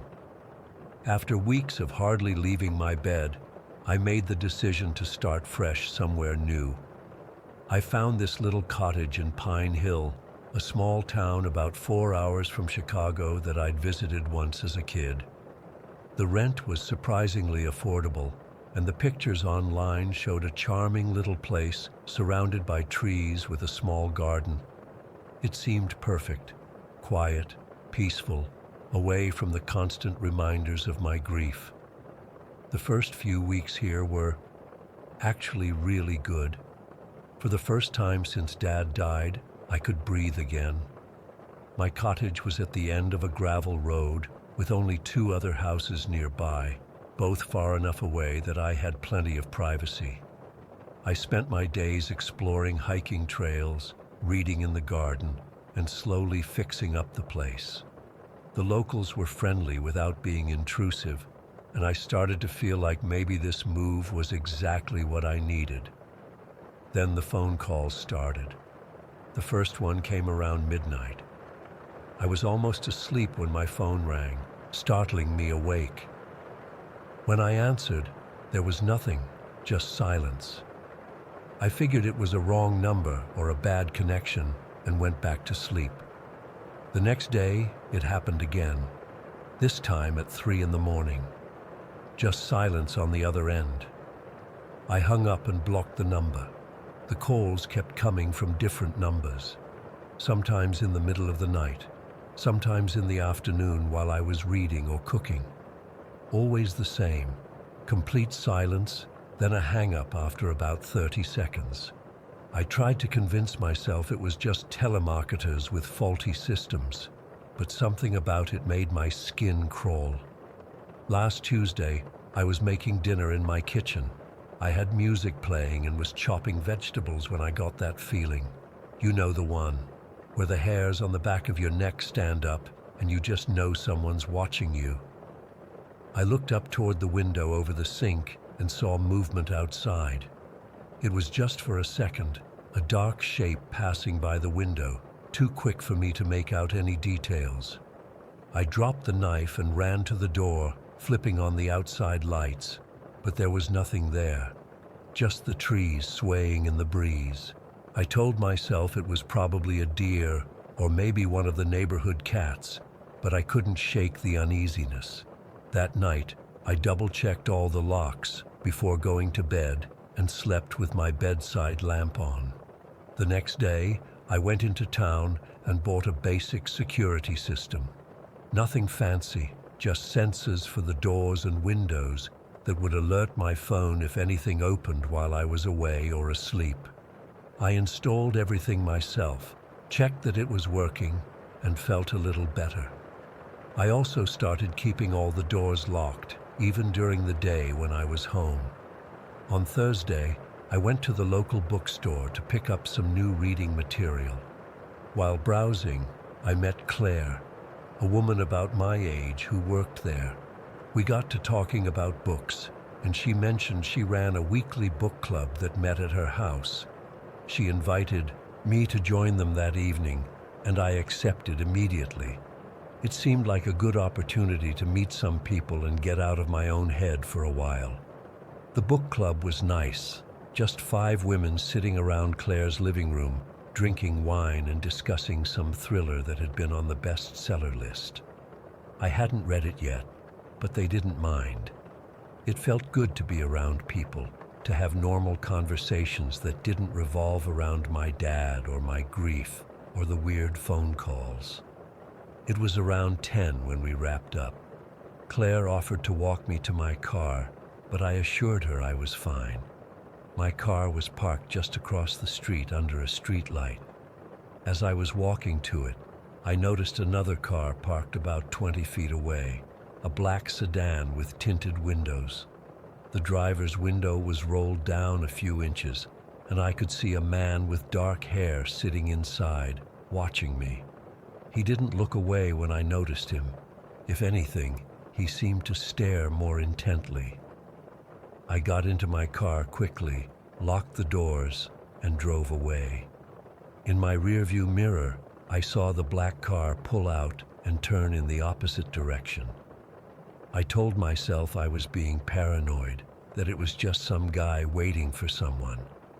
The next morning, I got another call. This time, it wasn't silent. I could hear soft breathing on the other end of the line. I hung up immediately and called the local police.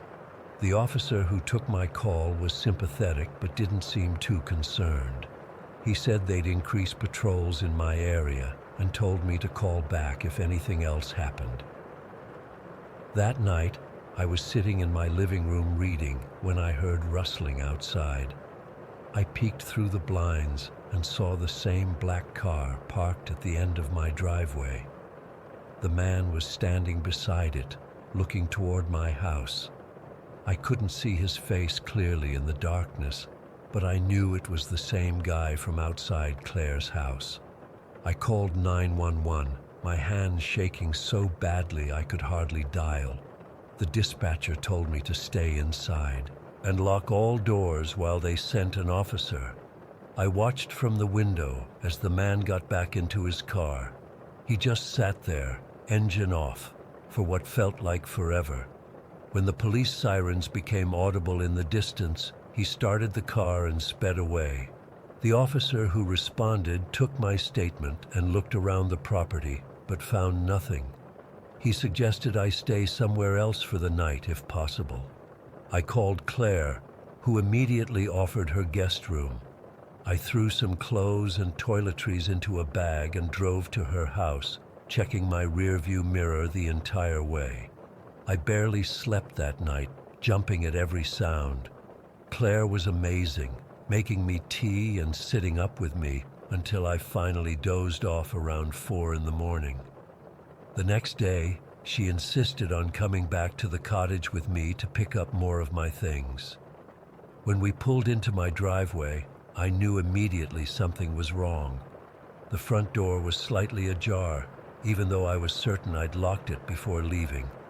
Claire wanted to call the police right away, but some stupid, stubborn part of me needed to see what had happened. My home had been ransacked. Drawers pulled out and emptied, books thrown from shelves, furniture overturned. But it wasn't a regular burglary. Nothing valuable seemed to be missing. My laptop was still on the desk, and the TV was untouched. Instead, it seemed like someone had been looking for something specific. The police came and took pictures, dusted for fingerprints, and asked a lot of questions I couldn't answer.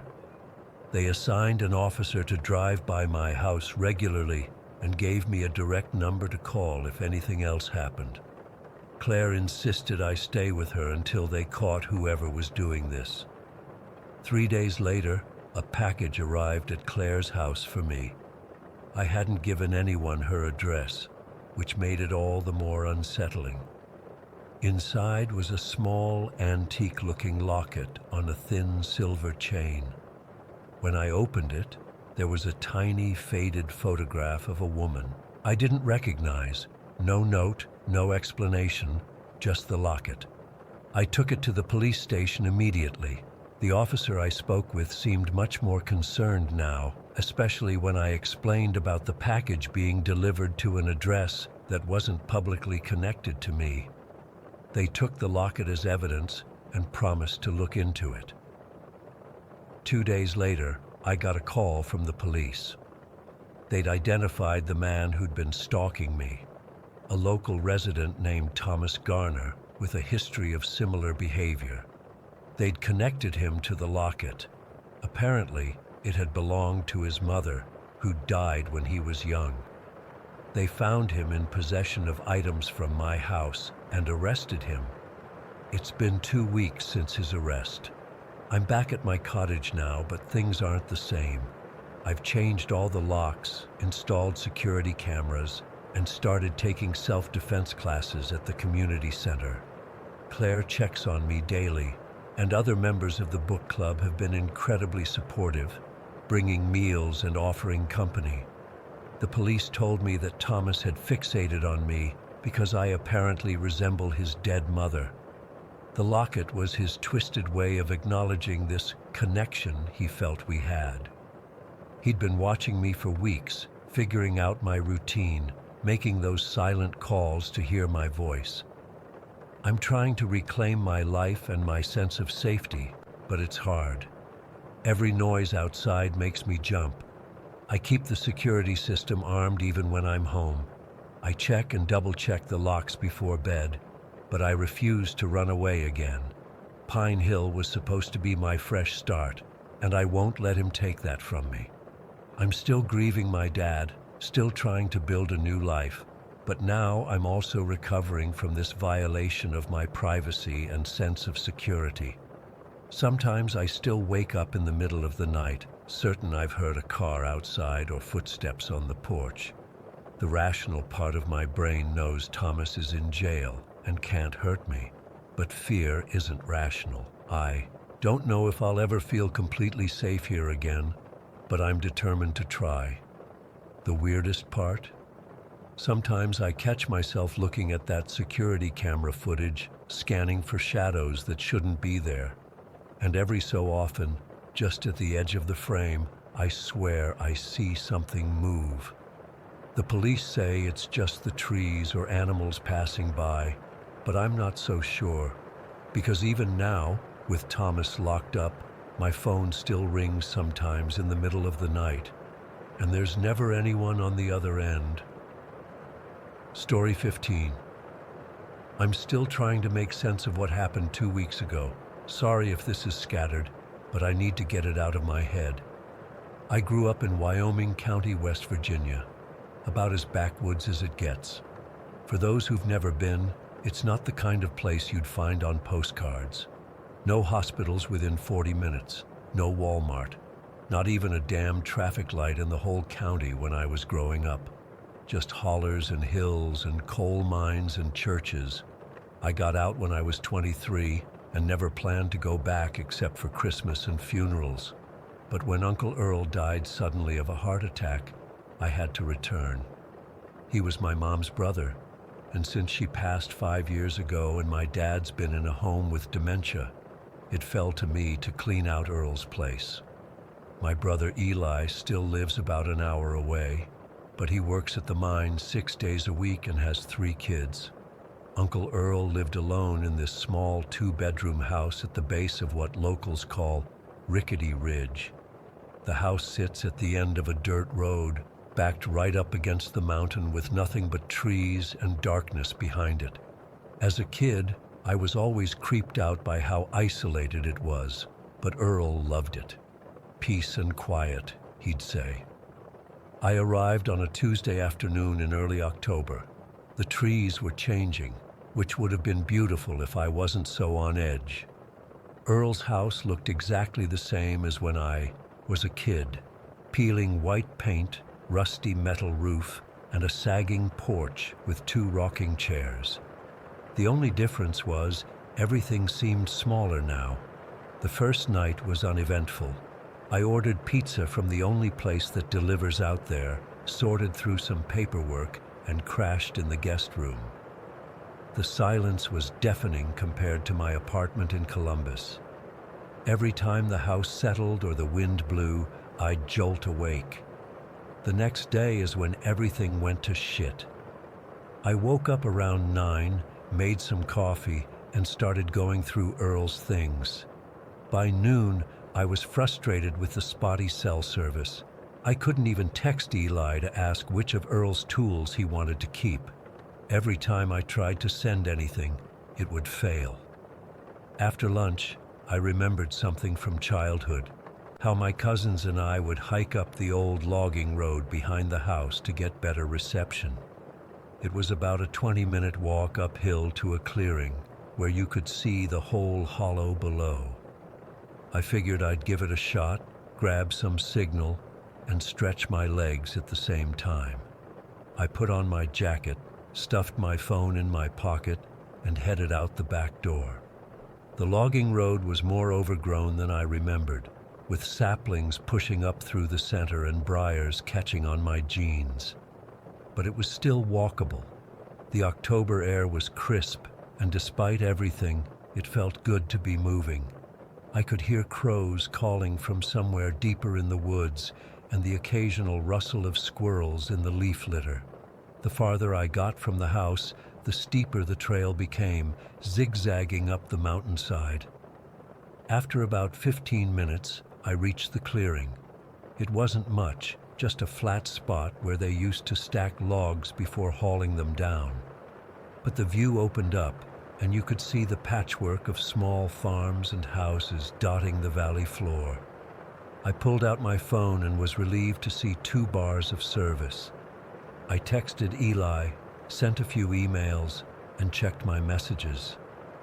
That's when I noticed the footprints. They cut across the clearing and headed into a part of the woods I'd never explored as a kid. This section was steeper, darker somehow, with denser undergrowth. The prints were odd, too narrow for boots, but too wide for deer tracks. They sunk deep into the soft dirt, like whatever made them was heavy. I don't know why I followed them with my eyes. Some dumb curiosity, I guess. But that's when I saw it. Standing about 30 yards away, partially hidden among the trees, was a figure. Just watching me. I can't really describe it properly. The light was filtering strangely through the trees, creating these weird shadows. But it was tall, taller than any person I've ever seen. It stood perfectly still, so still that for a second I thought maybe it was just a trick of the light or a weirdly shaped tree. But then I felt it, the awareness, like when you know someone's staring at you in a crowded room before you ever see them. I felt seen, observed, studied. The worst part was this sense of recognition. Not that I knew what it was, but that it knew me, like we'd met before, a long time ago. My heart started hammering so hard I could feel it in my throat. I couldn't move for what felt like forever, but was probably only seconds. Then whatever survival instinct humans still have kicked in, and I turned and ran. I didn't look back once. I flew down that logging road, stumbling and catching myself on trees, branches whipping my face. I didn't slow down until I reached Earl's backyard, and even then, I sprinted to the door, fumbled with the handle, and locked it behind me. Inside, I checked every lock twice. Front door, back door, windows. I even dragged Earl's heavy oak dresser in front of the back door. Then I sat in the living room with all the lights on, trying to convince myself I'd just seen a hiker, or maybe a hunter. But I knew better. No hiker stands that still. No hunter would just watch like that, and neither would be that tall or that wrong-looking. As the daylight faded, My panic grew. Every sound made me jump, the refrigerator humming, the house creaking, the wind against the windows. Around 8 that evening, I heard something that wasn't the wind or the house settling. Footsteps on the porch. Slow, deliberate steps, like someone testing each board before putting their full weight on it. Then they stopped, right outside the living room window. The curtains were drawn, but I could feel something standing there, just inches away, separated only by glass and fabric. I held my breath, trying to be as quiet as possible. The TV was off, no lights except the lamp beside me. The footsteps moved again, circling to the back of the house. I grabbed Earl's old shotgun from the closet. I'd never fired a gun in my life, but I checked to see if it was loaded anyway. It was. For hours, I sat in that chair, shotgun across my lap, listening to whatever it was circle the house. Sometimes it would stop for 10 or 15 minutes, and I'd start to hope it had left.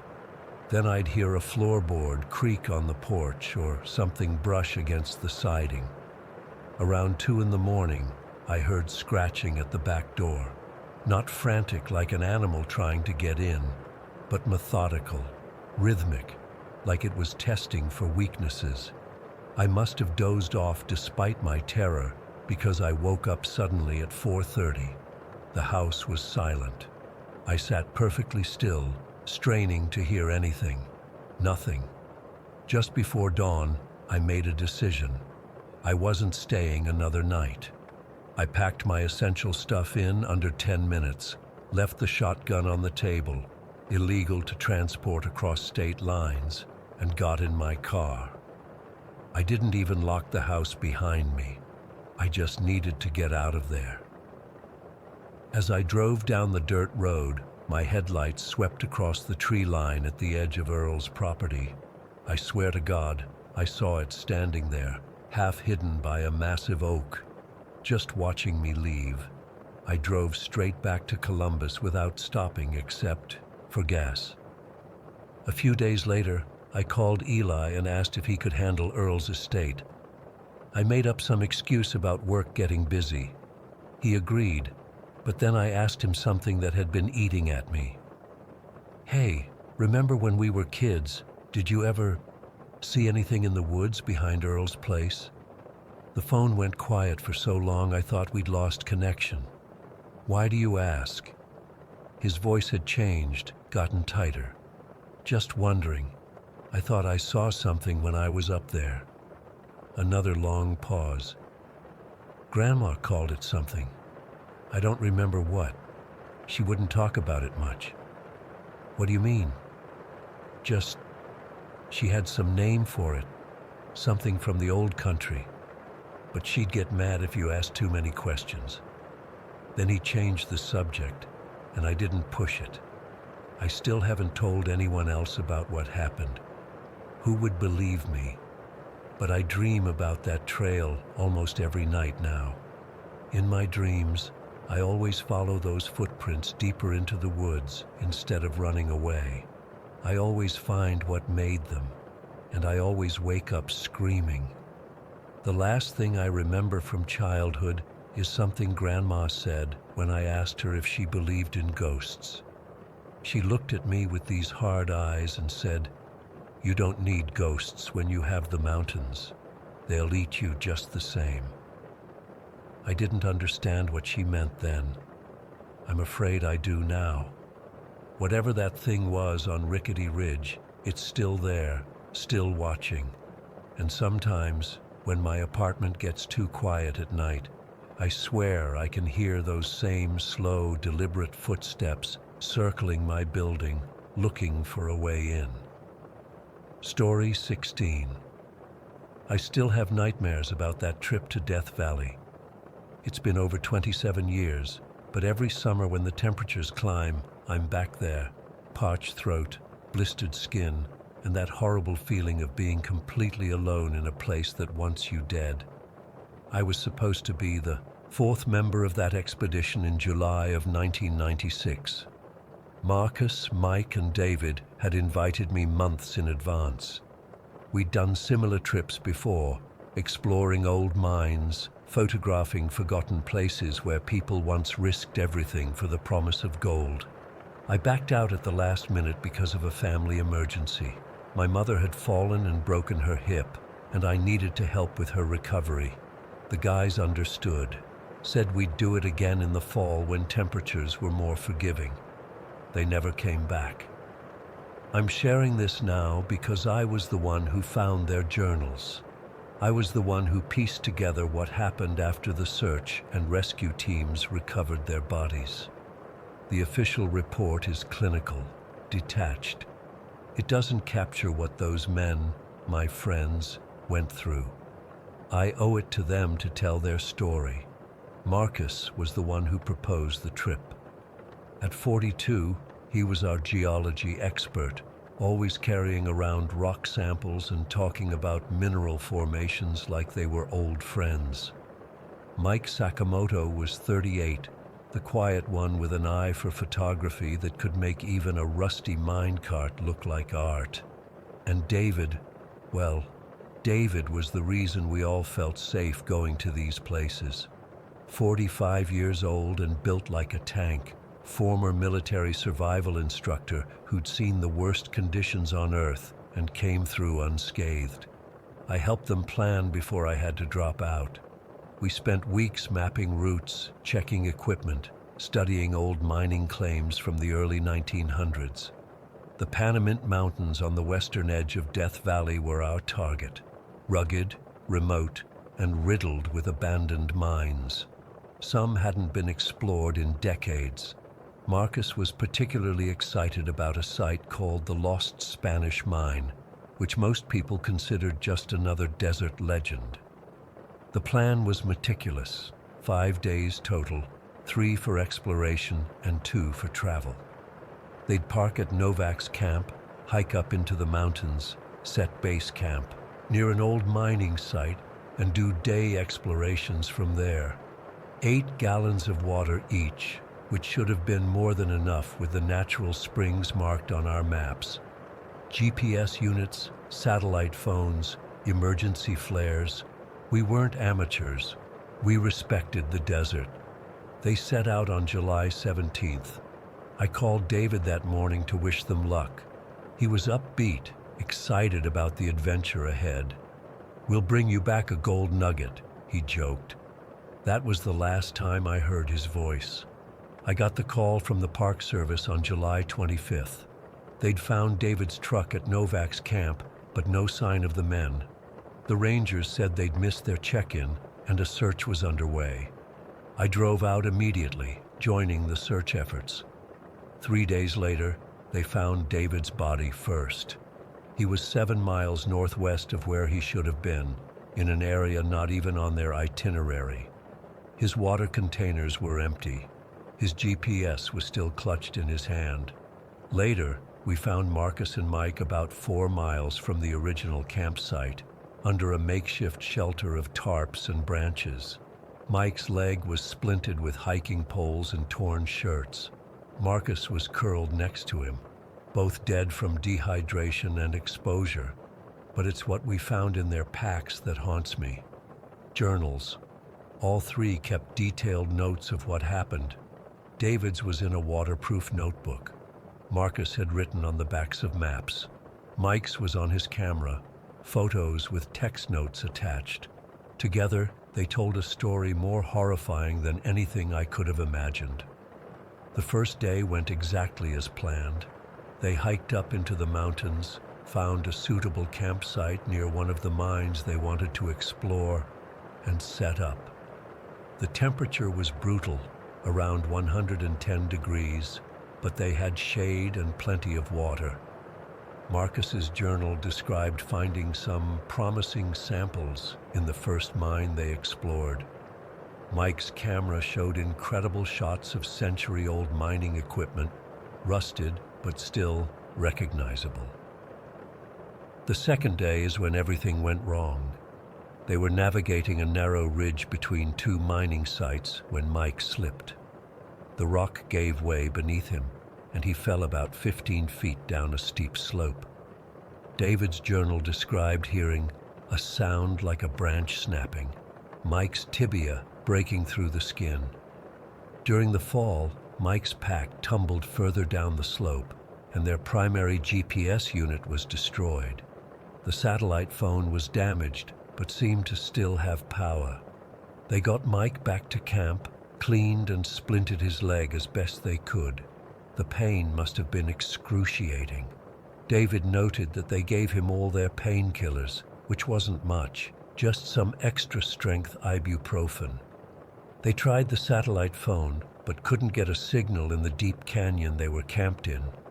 The backup GPS was working, but showing weird readings, locations that jumped around by miles with each new reading.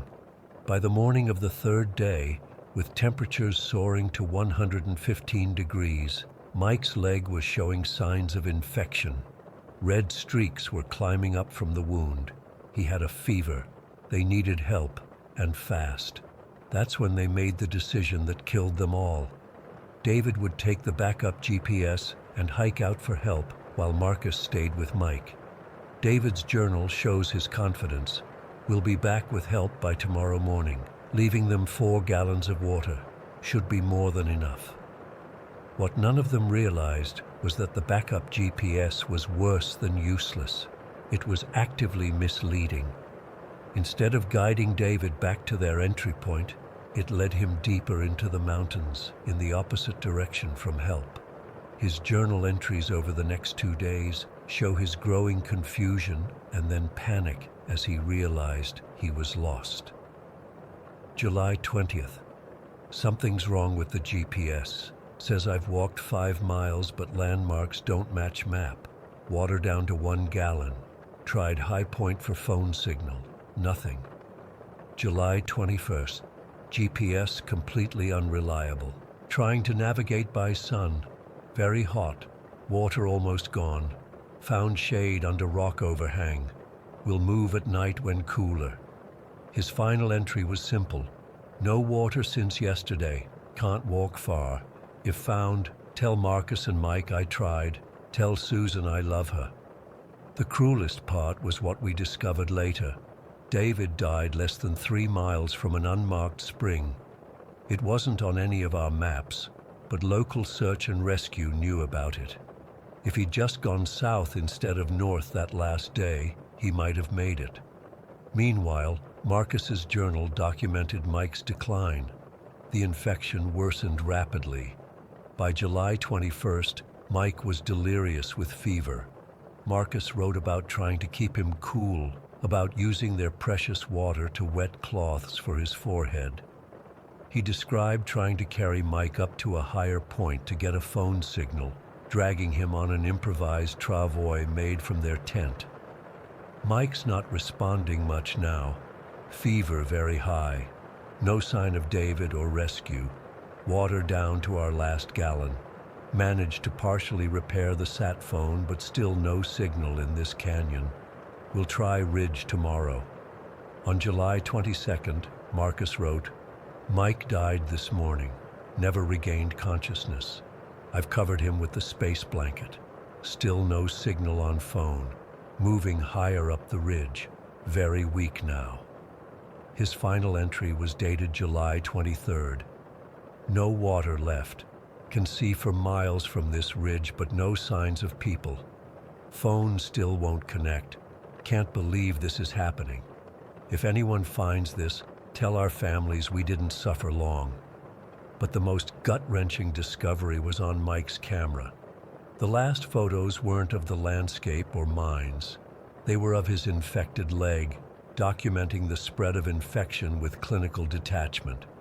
The final photo was a selfie of Mike and Marcus, both trying to smile despite everything. The text note attached read, Day 4, still waiting for David.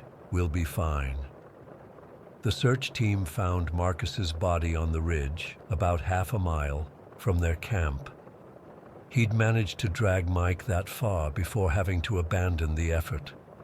The satellite phone was next to him, powered on but useless in that terrain. The battery had died with 97% charge remaining. It had never found a signal to drain it. What kills me is how close they came to being rescued. A couple hiking in a nearby area reported seeing a flash of light that might have been them signaling, but they didn't report it until days later, thinking it was just sunlight reflecting off rocks. Park rangers had actually been within 4 miles of their position on July 23rd, following up on an unrelated report, completely unaware that 3 men were dying just over the next ridge. I keep their journals in a fireproof safe. Sometimes I take them out and read them, trying to make sense of what happened. 3 experienced men, well prepared, respectful of the environment, and the desert still took them. The Park Service installed a new warning sign at Novak's camp after that, recommending emergency locator beacons. They also put up a small plaque commemorating Marcus, Mike, and David. I visit it every year. People ask why I still go out to these remote places after what happened. I tell them it's because I need to remember that nature doesn't care about your experience or your equipment or your plans. The desert doesn't hate you. That would require it to acknowledge you at all. It simply exists, indifferent to whether you live or die within its boundaries. I never found the lost Spanish mine that Marcus was so excited about.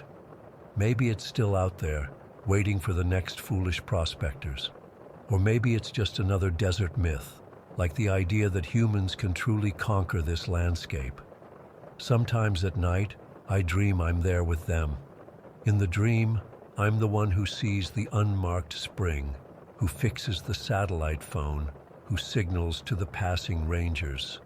In the dream, we all walk out together, laughing about our close call. Then I wake up, and they're still gone, and the desert has kept them, like it's kept so many others who thought they had mastered it. Story 17. I still get this sick feeling in my stomach every time I drive past that stretch of Highway 95 between Las Vegas and Tonopah. It's been almost 5 years now, but I can't shake what happened that night in late October of 2018. I was driving back from Vegas after a 3-day work conference. My boss had asked me to stay an extra night to meet with some potential clients, so instead of heading back with my co-workers during daylight hours, I found myself driving alone in the dark. I'd made this drive a dozen times before, and usually enjoyed the peaceful solitude of the open desert, but something felt different that night. The conference had run late, and I didn't get on the road until around 9 in the evening. The highway was practically empty, just occasional headlights appearing in my rearview mirror, growing bright, then fading as they passed. About 2 hours into my drive, I noticed I was getting low on gas. I had maybe a quarter tank left, which normally wouldn't worry me. But out there in the Nevada desert, gas stations are scarce and cell service is spotty at best. I remember checking my GPS and seeing the next town was still about 40 miles away. That's when I first noticed the white van. It was parked at a turnout about 100 yards ahead, hazard lights blinking. As I got closer, I could make out some kind of company logo on the side, something about irrigation. At the time, I just registered it as a work vehicle and drove past without much thought. About 10 miles further down the road, my eyelids were getting heavy. The monotony of the dark highway was making me drowsy, so I cranked up the radio and cracked my window to let the cool desert air help keep me alert. That's when I noticed headlights gaining on me quickly, from behind. Before I knew it, there were flashing lights too, the unmistakable red and blue of law enforcement. My heart sank. I wasn't speeding, at least I didn't think I was. But getting pulled over in the middle of nowhere at nearly midnight wasn't exactly how I wanted this drive to end. I pulled over onto the shoulder, gravel crunching under my tires, and put the car in park. The cruiser pulled up behind me, headlights blazing into my mirrors, temporarily blinding me. I did what you're supposed to do, turned off the engine, rolled down my window, and placed my hands on the steering wheel where they could be seen. I watched in my side mirror as a figure approached. The silhouette looked like a highway patrol officer, the distinctive hat, the uniform. But something felt off. I couldn't put my finger on it at the time. "Good evening, sir," he said when he reached my window. "Nevada Highway Patrol. I'm going to need to see your license and registration." I reached for my wallet slowly, explaining my movements like you're supposed to. "I'm just getting my wallet from my back pocket."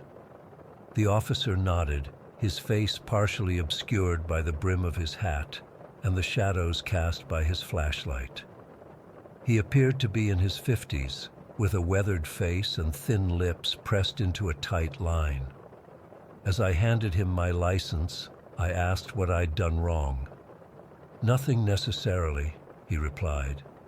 "We've had reports of drug trafficking along this stretch. Just doing routine checks of vehicles passing through, especially at this hour." That struck me as odd. I'd never been pulled over for a routine check before, especially not on an open highway. But I figured maybe things were different in Nevada. "Would you mind stepping out of the vehicle, sir?" he asked, handing back my license without even looking at it.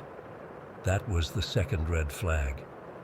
"Is there a problem, officer?" I asked, trying to keep my voice steady. "Just a precaution. Please step out of the vehicle." My mouth went dry as I unbuckled my seatbelt. Something in my gut was screaming that this wasn't right. As I opened my door, I glanced at his patrol car, except it wasn't a patrol car.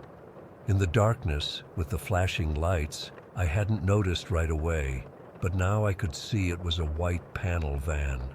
The same van I'd seen at the turnout earlier. That realization hit me like a bucket of ice water.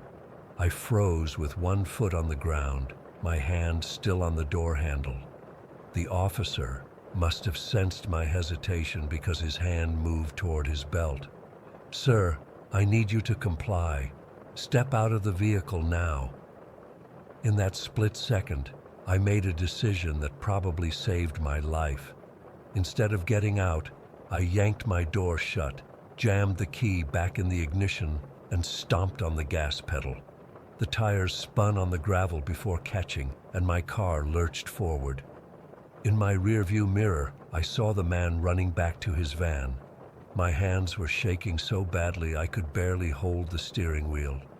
I fumbled for my phone, but as I expected, there was no service. The highway stretched empty in front of me, nothing but darkness and the yellow line disappearing under my headlights. And behind me, the white van was gaining. The next 20 minutes were the most terrifying of my life. The van stayed right on my tail, emergency lights still flashing. I pushed my car to 90, then 100 miles per hour. The engine was screaming, and the steering wheel vibrated in my hands. I kept thinking about what would happen if I blew a tire or if an animal darted onto the road. At one point, the van pulled alongside me. The driver, the fake officer, was gesturing for me to pull over. I could see his face clearly now in the glow of his dashboard. His expression wasn't angry like I expected. It was calm, almost pleased, like this was all part of some game he was enjoying. That's when I knew for certain this wasn't about a traffic violation or drug check. This man had other intentions. I jerked my wheel slightly, toward him, just enough to make him think I might swerve into his van. He backed off immediately. That little moment gave me some hope. He didn't want to damage his vehicle. Maybe he needed it intact for whatever he was planning to do. Finally, I saw lights ahead, the welcoming glow of civilization. A small town was coming up, and I've never been so happy to see a gas station and a couple of fast food joints in my life. As soon as the van driver saw the town, he backed off. The emergency lights went dark, and he made a U-turn, heading back the way we'd come. My hands wouldn't stop shaking as I pulled into the gas station. The attendant looked alarmed when I burst in, probably because I was pale as a ghost and babbling about a fake highway patrol officer. He called the real police while I locked myself in the bathroom, splashing cold water on my face and trying not to throw up. When the actual highway patrol arrived about 20 minutes later, I told them everything. The officer took my statements seriously, but informed me they'd need more evidence than just my word. He did confirm something that made my blood run cold. There had been reports of a similar vehicle in the area, and they were investigating several disappearances along that same stretch of highway. I stayed in that town overnight, too terrified to continue my journey in the dark. The next morning, with the sunlight streaming through my motel window, the whole experience seemed almost like a nightmare, but it wasn't. It was very real. 3 months later, I got a call from the Nevada Highway Patrol. They wanted me to look at some photos. When I went to the station, they showed me a picture of a man named Lloyd Mercer. I recognized him immediately as the fake officer who had tried to get me out of my car that night. The officer told me they'd arrested Mercer after finding evidence linking him to at least 5 disappearances along Highway 95. They'd found a fake highway patrol uniform in his van and emergency lights that could be attached magnetically to the roof. What makes me sick to my stomach even now is what they found at his property. A workshop with a concrete floor that, when broken up, revealed human remains. 5 people who weren't as lucky as I was. People who got out of their cars when he asked them to. I later learned that Mercer would pull over lone travelers at night, pretending to be highway patrol.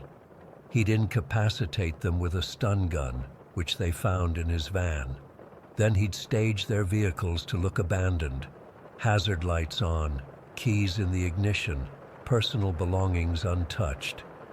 He knew the real patrol would just log abandoned vehicles rather than treat them as crime scenes right away, especially if the hazard lights were on. It bought him time. I think about those other victims a lot. Melissa Carver, a dental hygienist, Kyle Brennan, a construction supervisor, 3 others whose names I can't remember, but whose faces I've seen in news reports. They were just people driving home, just like me. The only difference was that they trusted the uniform, the authority. They did what they thought they were supposed to do. Sometimes I wonder what would have happened if I hadn't seen that van earlier at the turnout. Would I have noticed something was off? Or would I be another name on that list, another set of remains under that concrete floor? I don't drive that stretch of highway anymore. I take the long way around, even though it adds hours to my trip. And I never drive at night if I can help it. I've installed dash cams in my car, front and rear, and I keep a fully charged portable battery pack for my phone. The officers told me Mercer received 5 consecutive life sentences without parole. They also mentioned they believe there might be more victims they haven't found yet, buried somewhere on his property or elsewhere in the desert. That thought haunts me. The idea that there are people out there whose families still don't know what happened to them. I think about how easily symbols of safety can be weaponized by people like Mercer. He studied police protocols. He knew exactly how to exploit the gaps in the system. And he used the vastness of the highway, the isolation of the desert, to his advantage. I was lucky. My instincts kicked in at the right moment. But I still think about that night whenever I see flashing lights in my rearview mirror. Even knowing Mercer is locked up for good, I still hesitate before pulling over.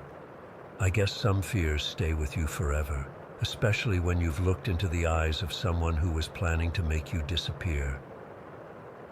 Story 18. I still don't sleep well. Not since that weekend in the Adirondacks back in January of 2013. I keep replaying everything in my head, trying to make sense of what happened to us up there. I've been an avid backcountry skier for over 15 years, and nothing, absolutely nothing, in my experience prepared me for what we encountered.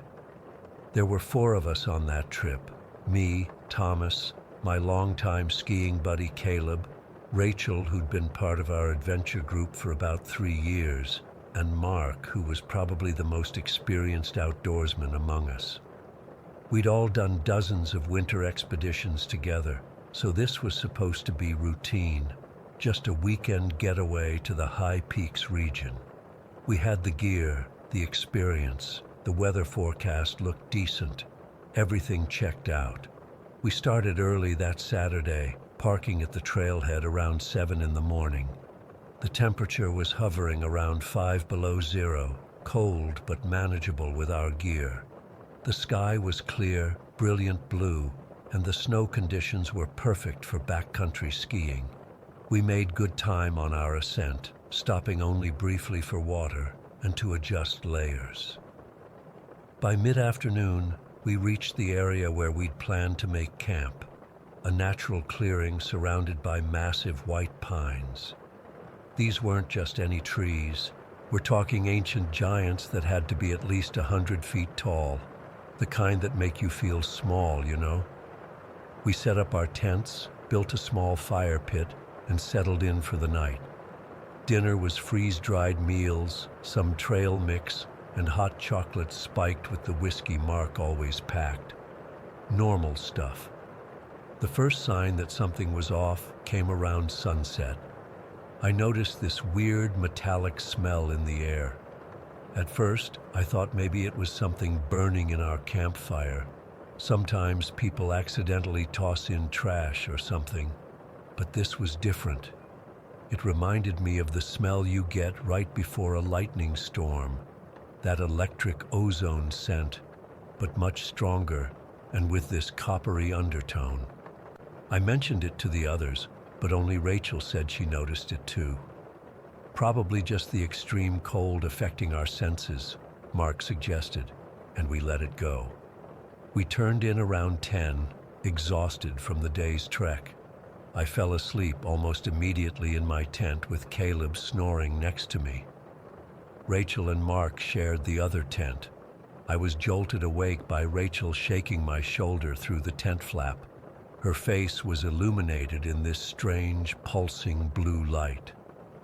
"Thomas, wake up. Something's happening outside," she whispered. Her voice had this edge to it I'd never heard before. I checked my watch. It was just after 2 in the morning. I crawled out of my sleeping bag, careful not to wake Caleb, who was somehow still sound asleep. The moment I unzipped the tent, I felt it. This deep vibration, almost below the threshold of hearing, more like something you feel in your chest cavity. And that metallic smell from earlier was now overwhelming. What I saw next still doesn't make sense. Among the trees surrounding our clearing was a blue-white light, pulsing rhythmically. Not like a flashlight or headlamp. This light didn't seem to have a source. It was just there, hanging between the trees, maybe 7 feet off the ground.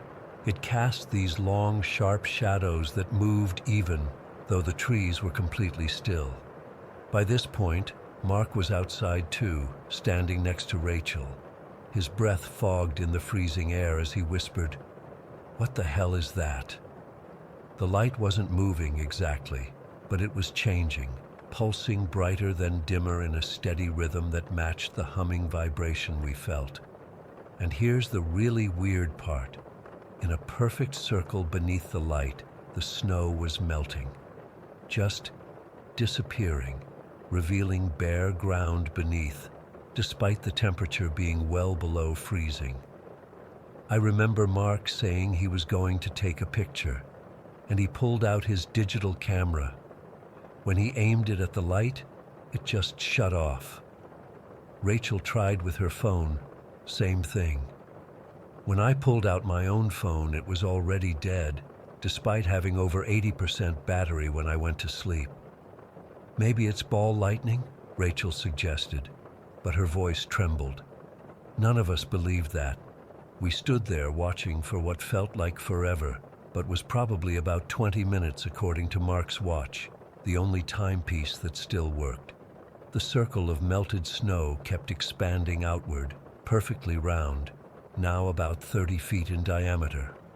We debated waking Caleb, but decided against approaching our tent, which was closer to the phenomenon than we were.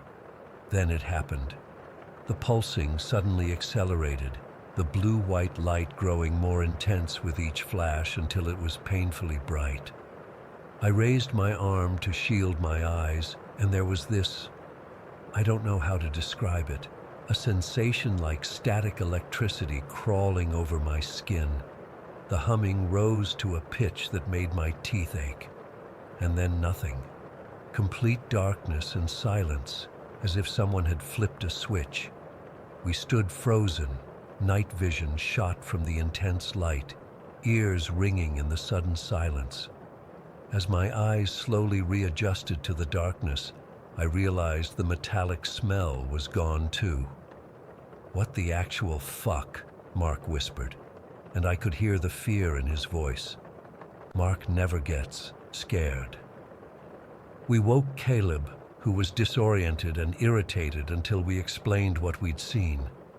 He thought we were messing with him at first, but our obvious terror convinced him otherwise. None of us slept after that. We huddled around our rekindled fire, jumping at every crack of a branch in the forest, waiting for dawn. When first light finally came, we ventured toward where the light had been. What we found still haunts me. There was a perfect circle, about 40 feet across, of completely bare ground. No snow, no underbrush, nothing, just dirt that felt unnaturally warm to the touch despite the frigid morning air. But the trees, God, the trees. Several massive white pines that had stood within that circle were just gone. Not cut down, not burned, just gone. No stumps, no roots in the ground, nothing to indicate they'd ever been there except for the gaps in the canopy above. And in the exact center of the circle was our topographic map. The same map that had been safely tucked away in Mark's pack the night before. It was laid out flat on the ground, but now marked with these bizarre geometric symbols drawn in what looked like red clay. The symbols weren't random. They had this precise, intentional quality that made them even more disturbing. They formed a pattern that seemed to center on our exact location, with lines radiating outward to other points in the surrounding wilderness. None of us wanted to touch that map. Eventually, Mark used a stick to fold it up and put it in a Ziploc bag. He has it locked away somewhere now, says he still can't bring himself to throw it out. We decided to break camp immediately and head back to the trailhead. That's when things got even stranger. Our compasses went haywire, spinning wildly with no fixed north. The GPS devices that had worked perfectly on our hike in now showed coordinates that would have placed us in the middle of the Atlantic Ocean. Even the sun seemed to be in the wrong position for the time of day. As we packed up, all four of us experienced splitting headaches at the exact same moment. Then the nosebleed started, not just a trickle, but heavy bleeding that soaked through the tissues and bandanas we pressed to our faces.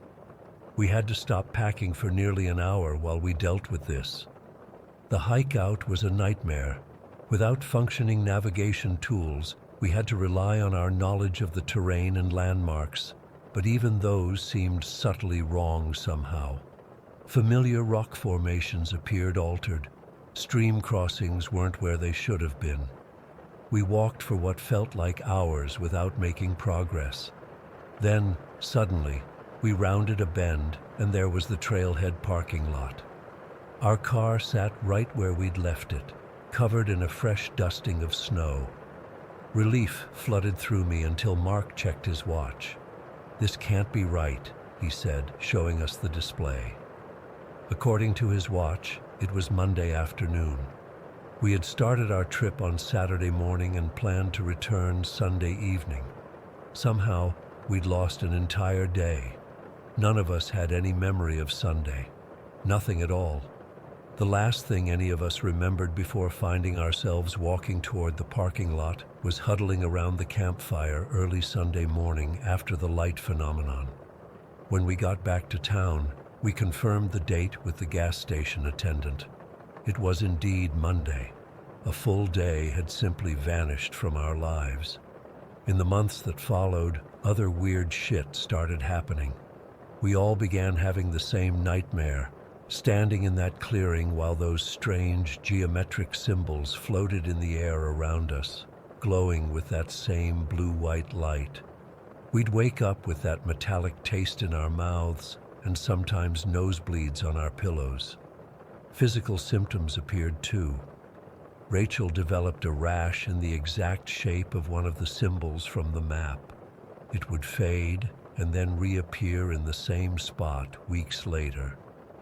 Mark found a patch of his hair had turned completely white. I started experiencing episodes where I'd lose time, 10 minutes here, an hour there, with no memory of where I'd been or what I'd done. But Caleb got it worst. About 6 months after our trip, he went hiking alone in a different part of the Adirondacks. He never came back. The search parties found nothing except a single boot print leading off the trail into dense forest. The print was pressed deep into the mud, as if he'd been running. There were no other tracks, no signs of struggle, nothing. Just that one boot print and then nothing, as if he'd vanished mid-stride. I've tried reporting what happened to us to various authorities. Park rangers, local police, even reached out to a professor at the nearby university who studies atmospheric phenomena. They all gave me the same dismissive response.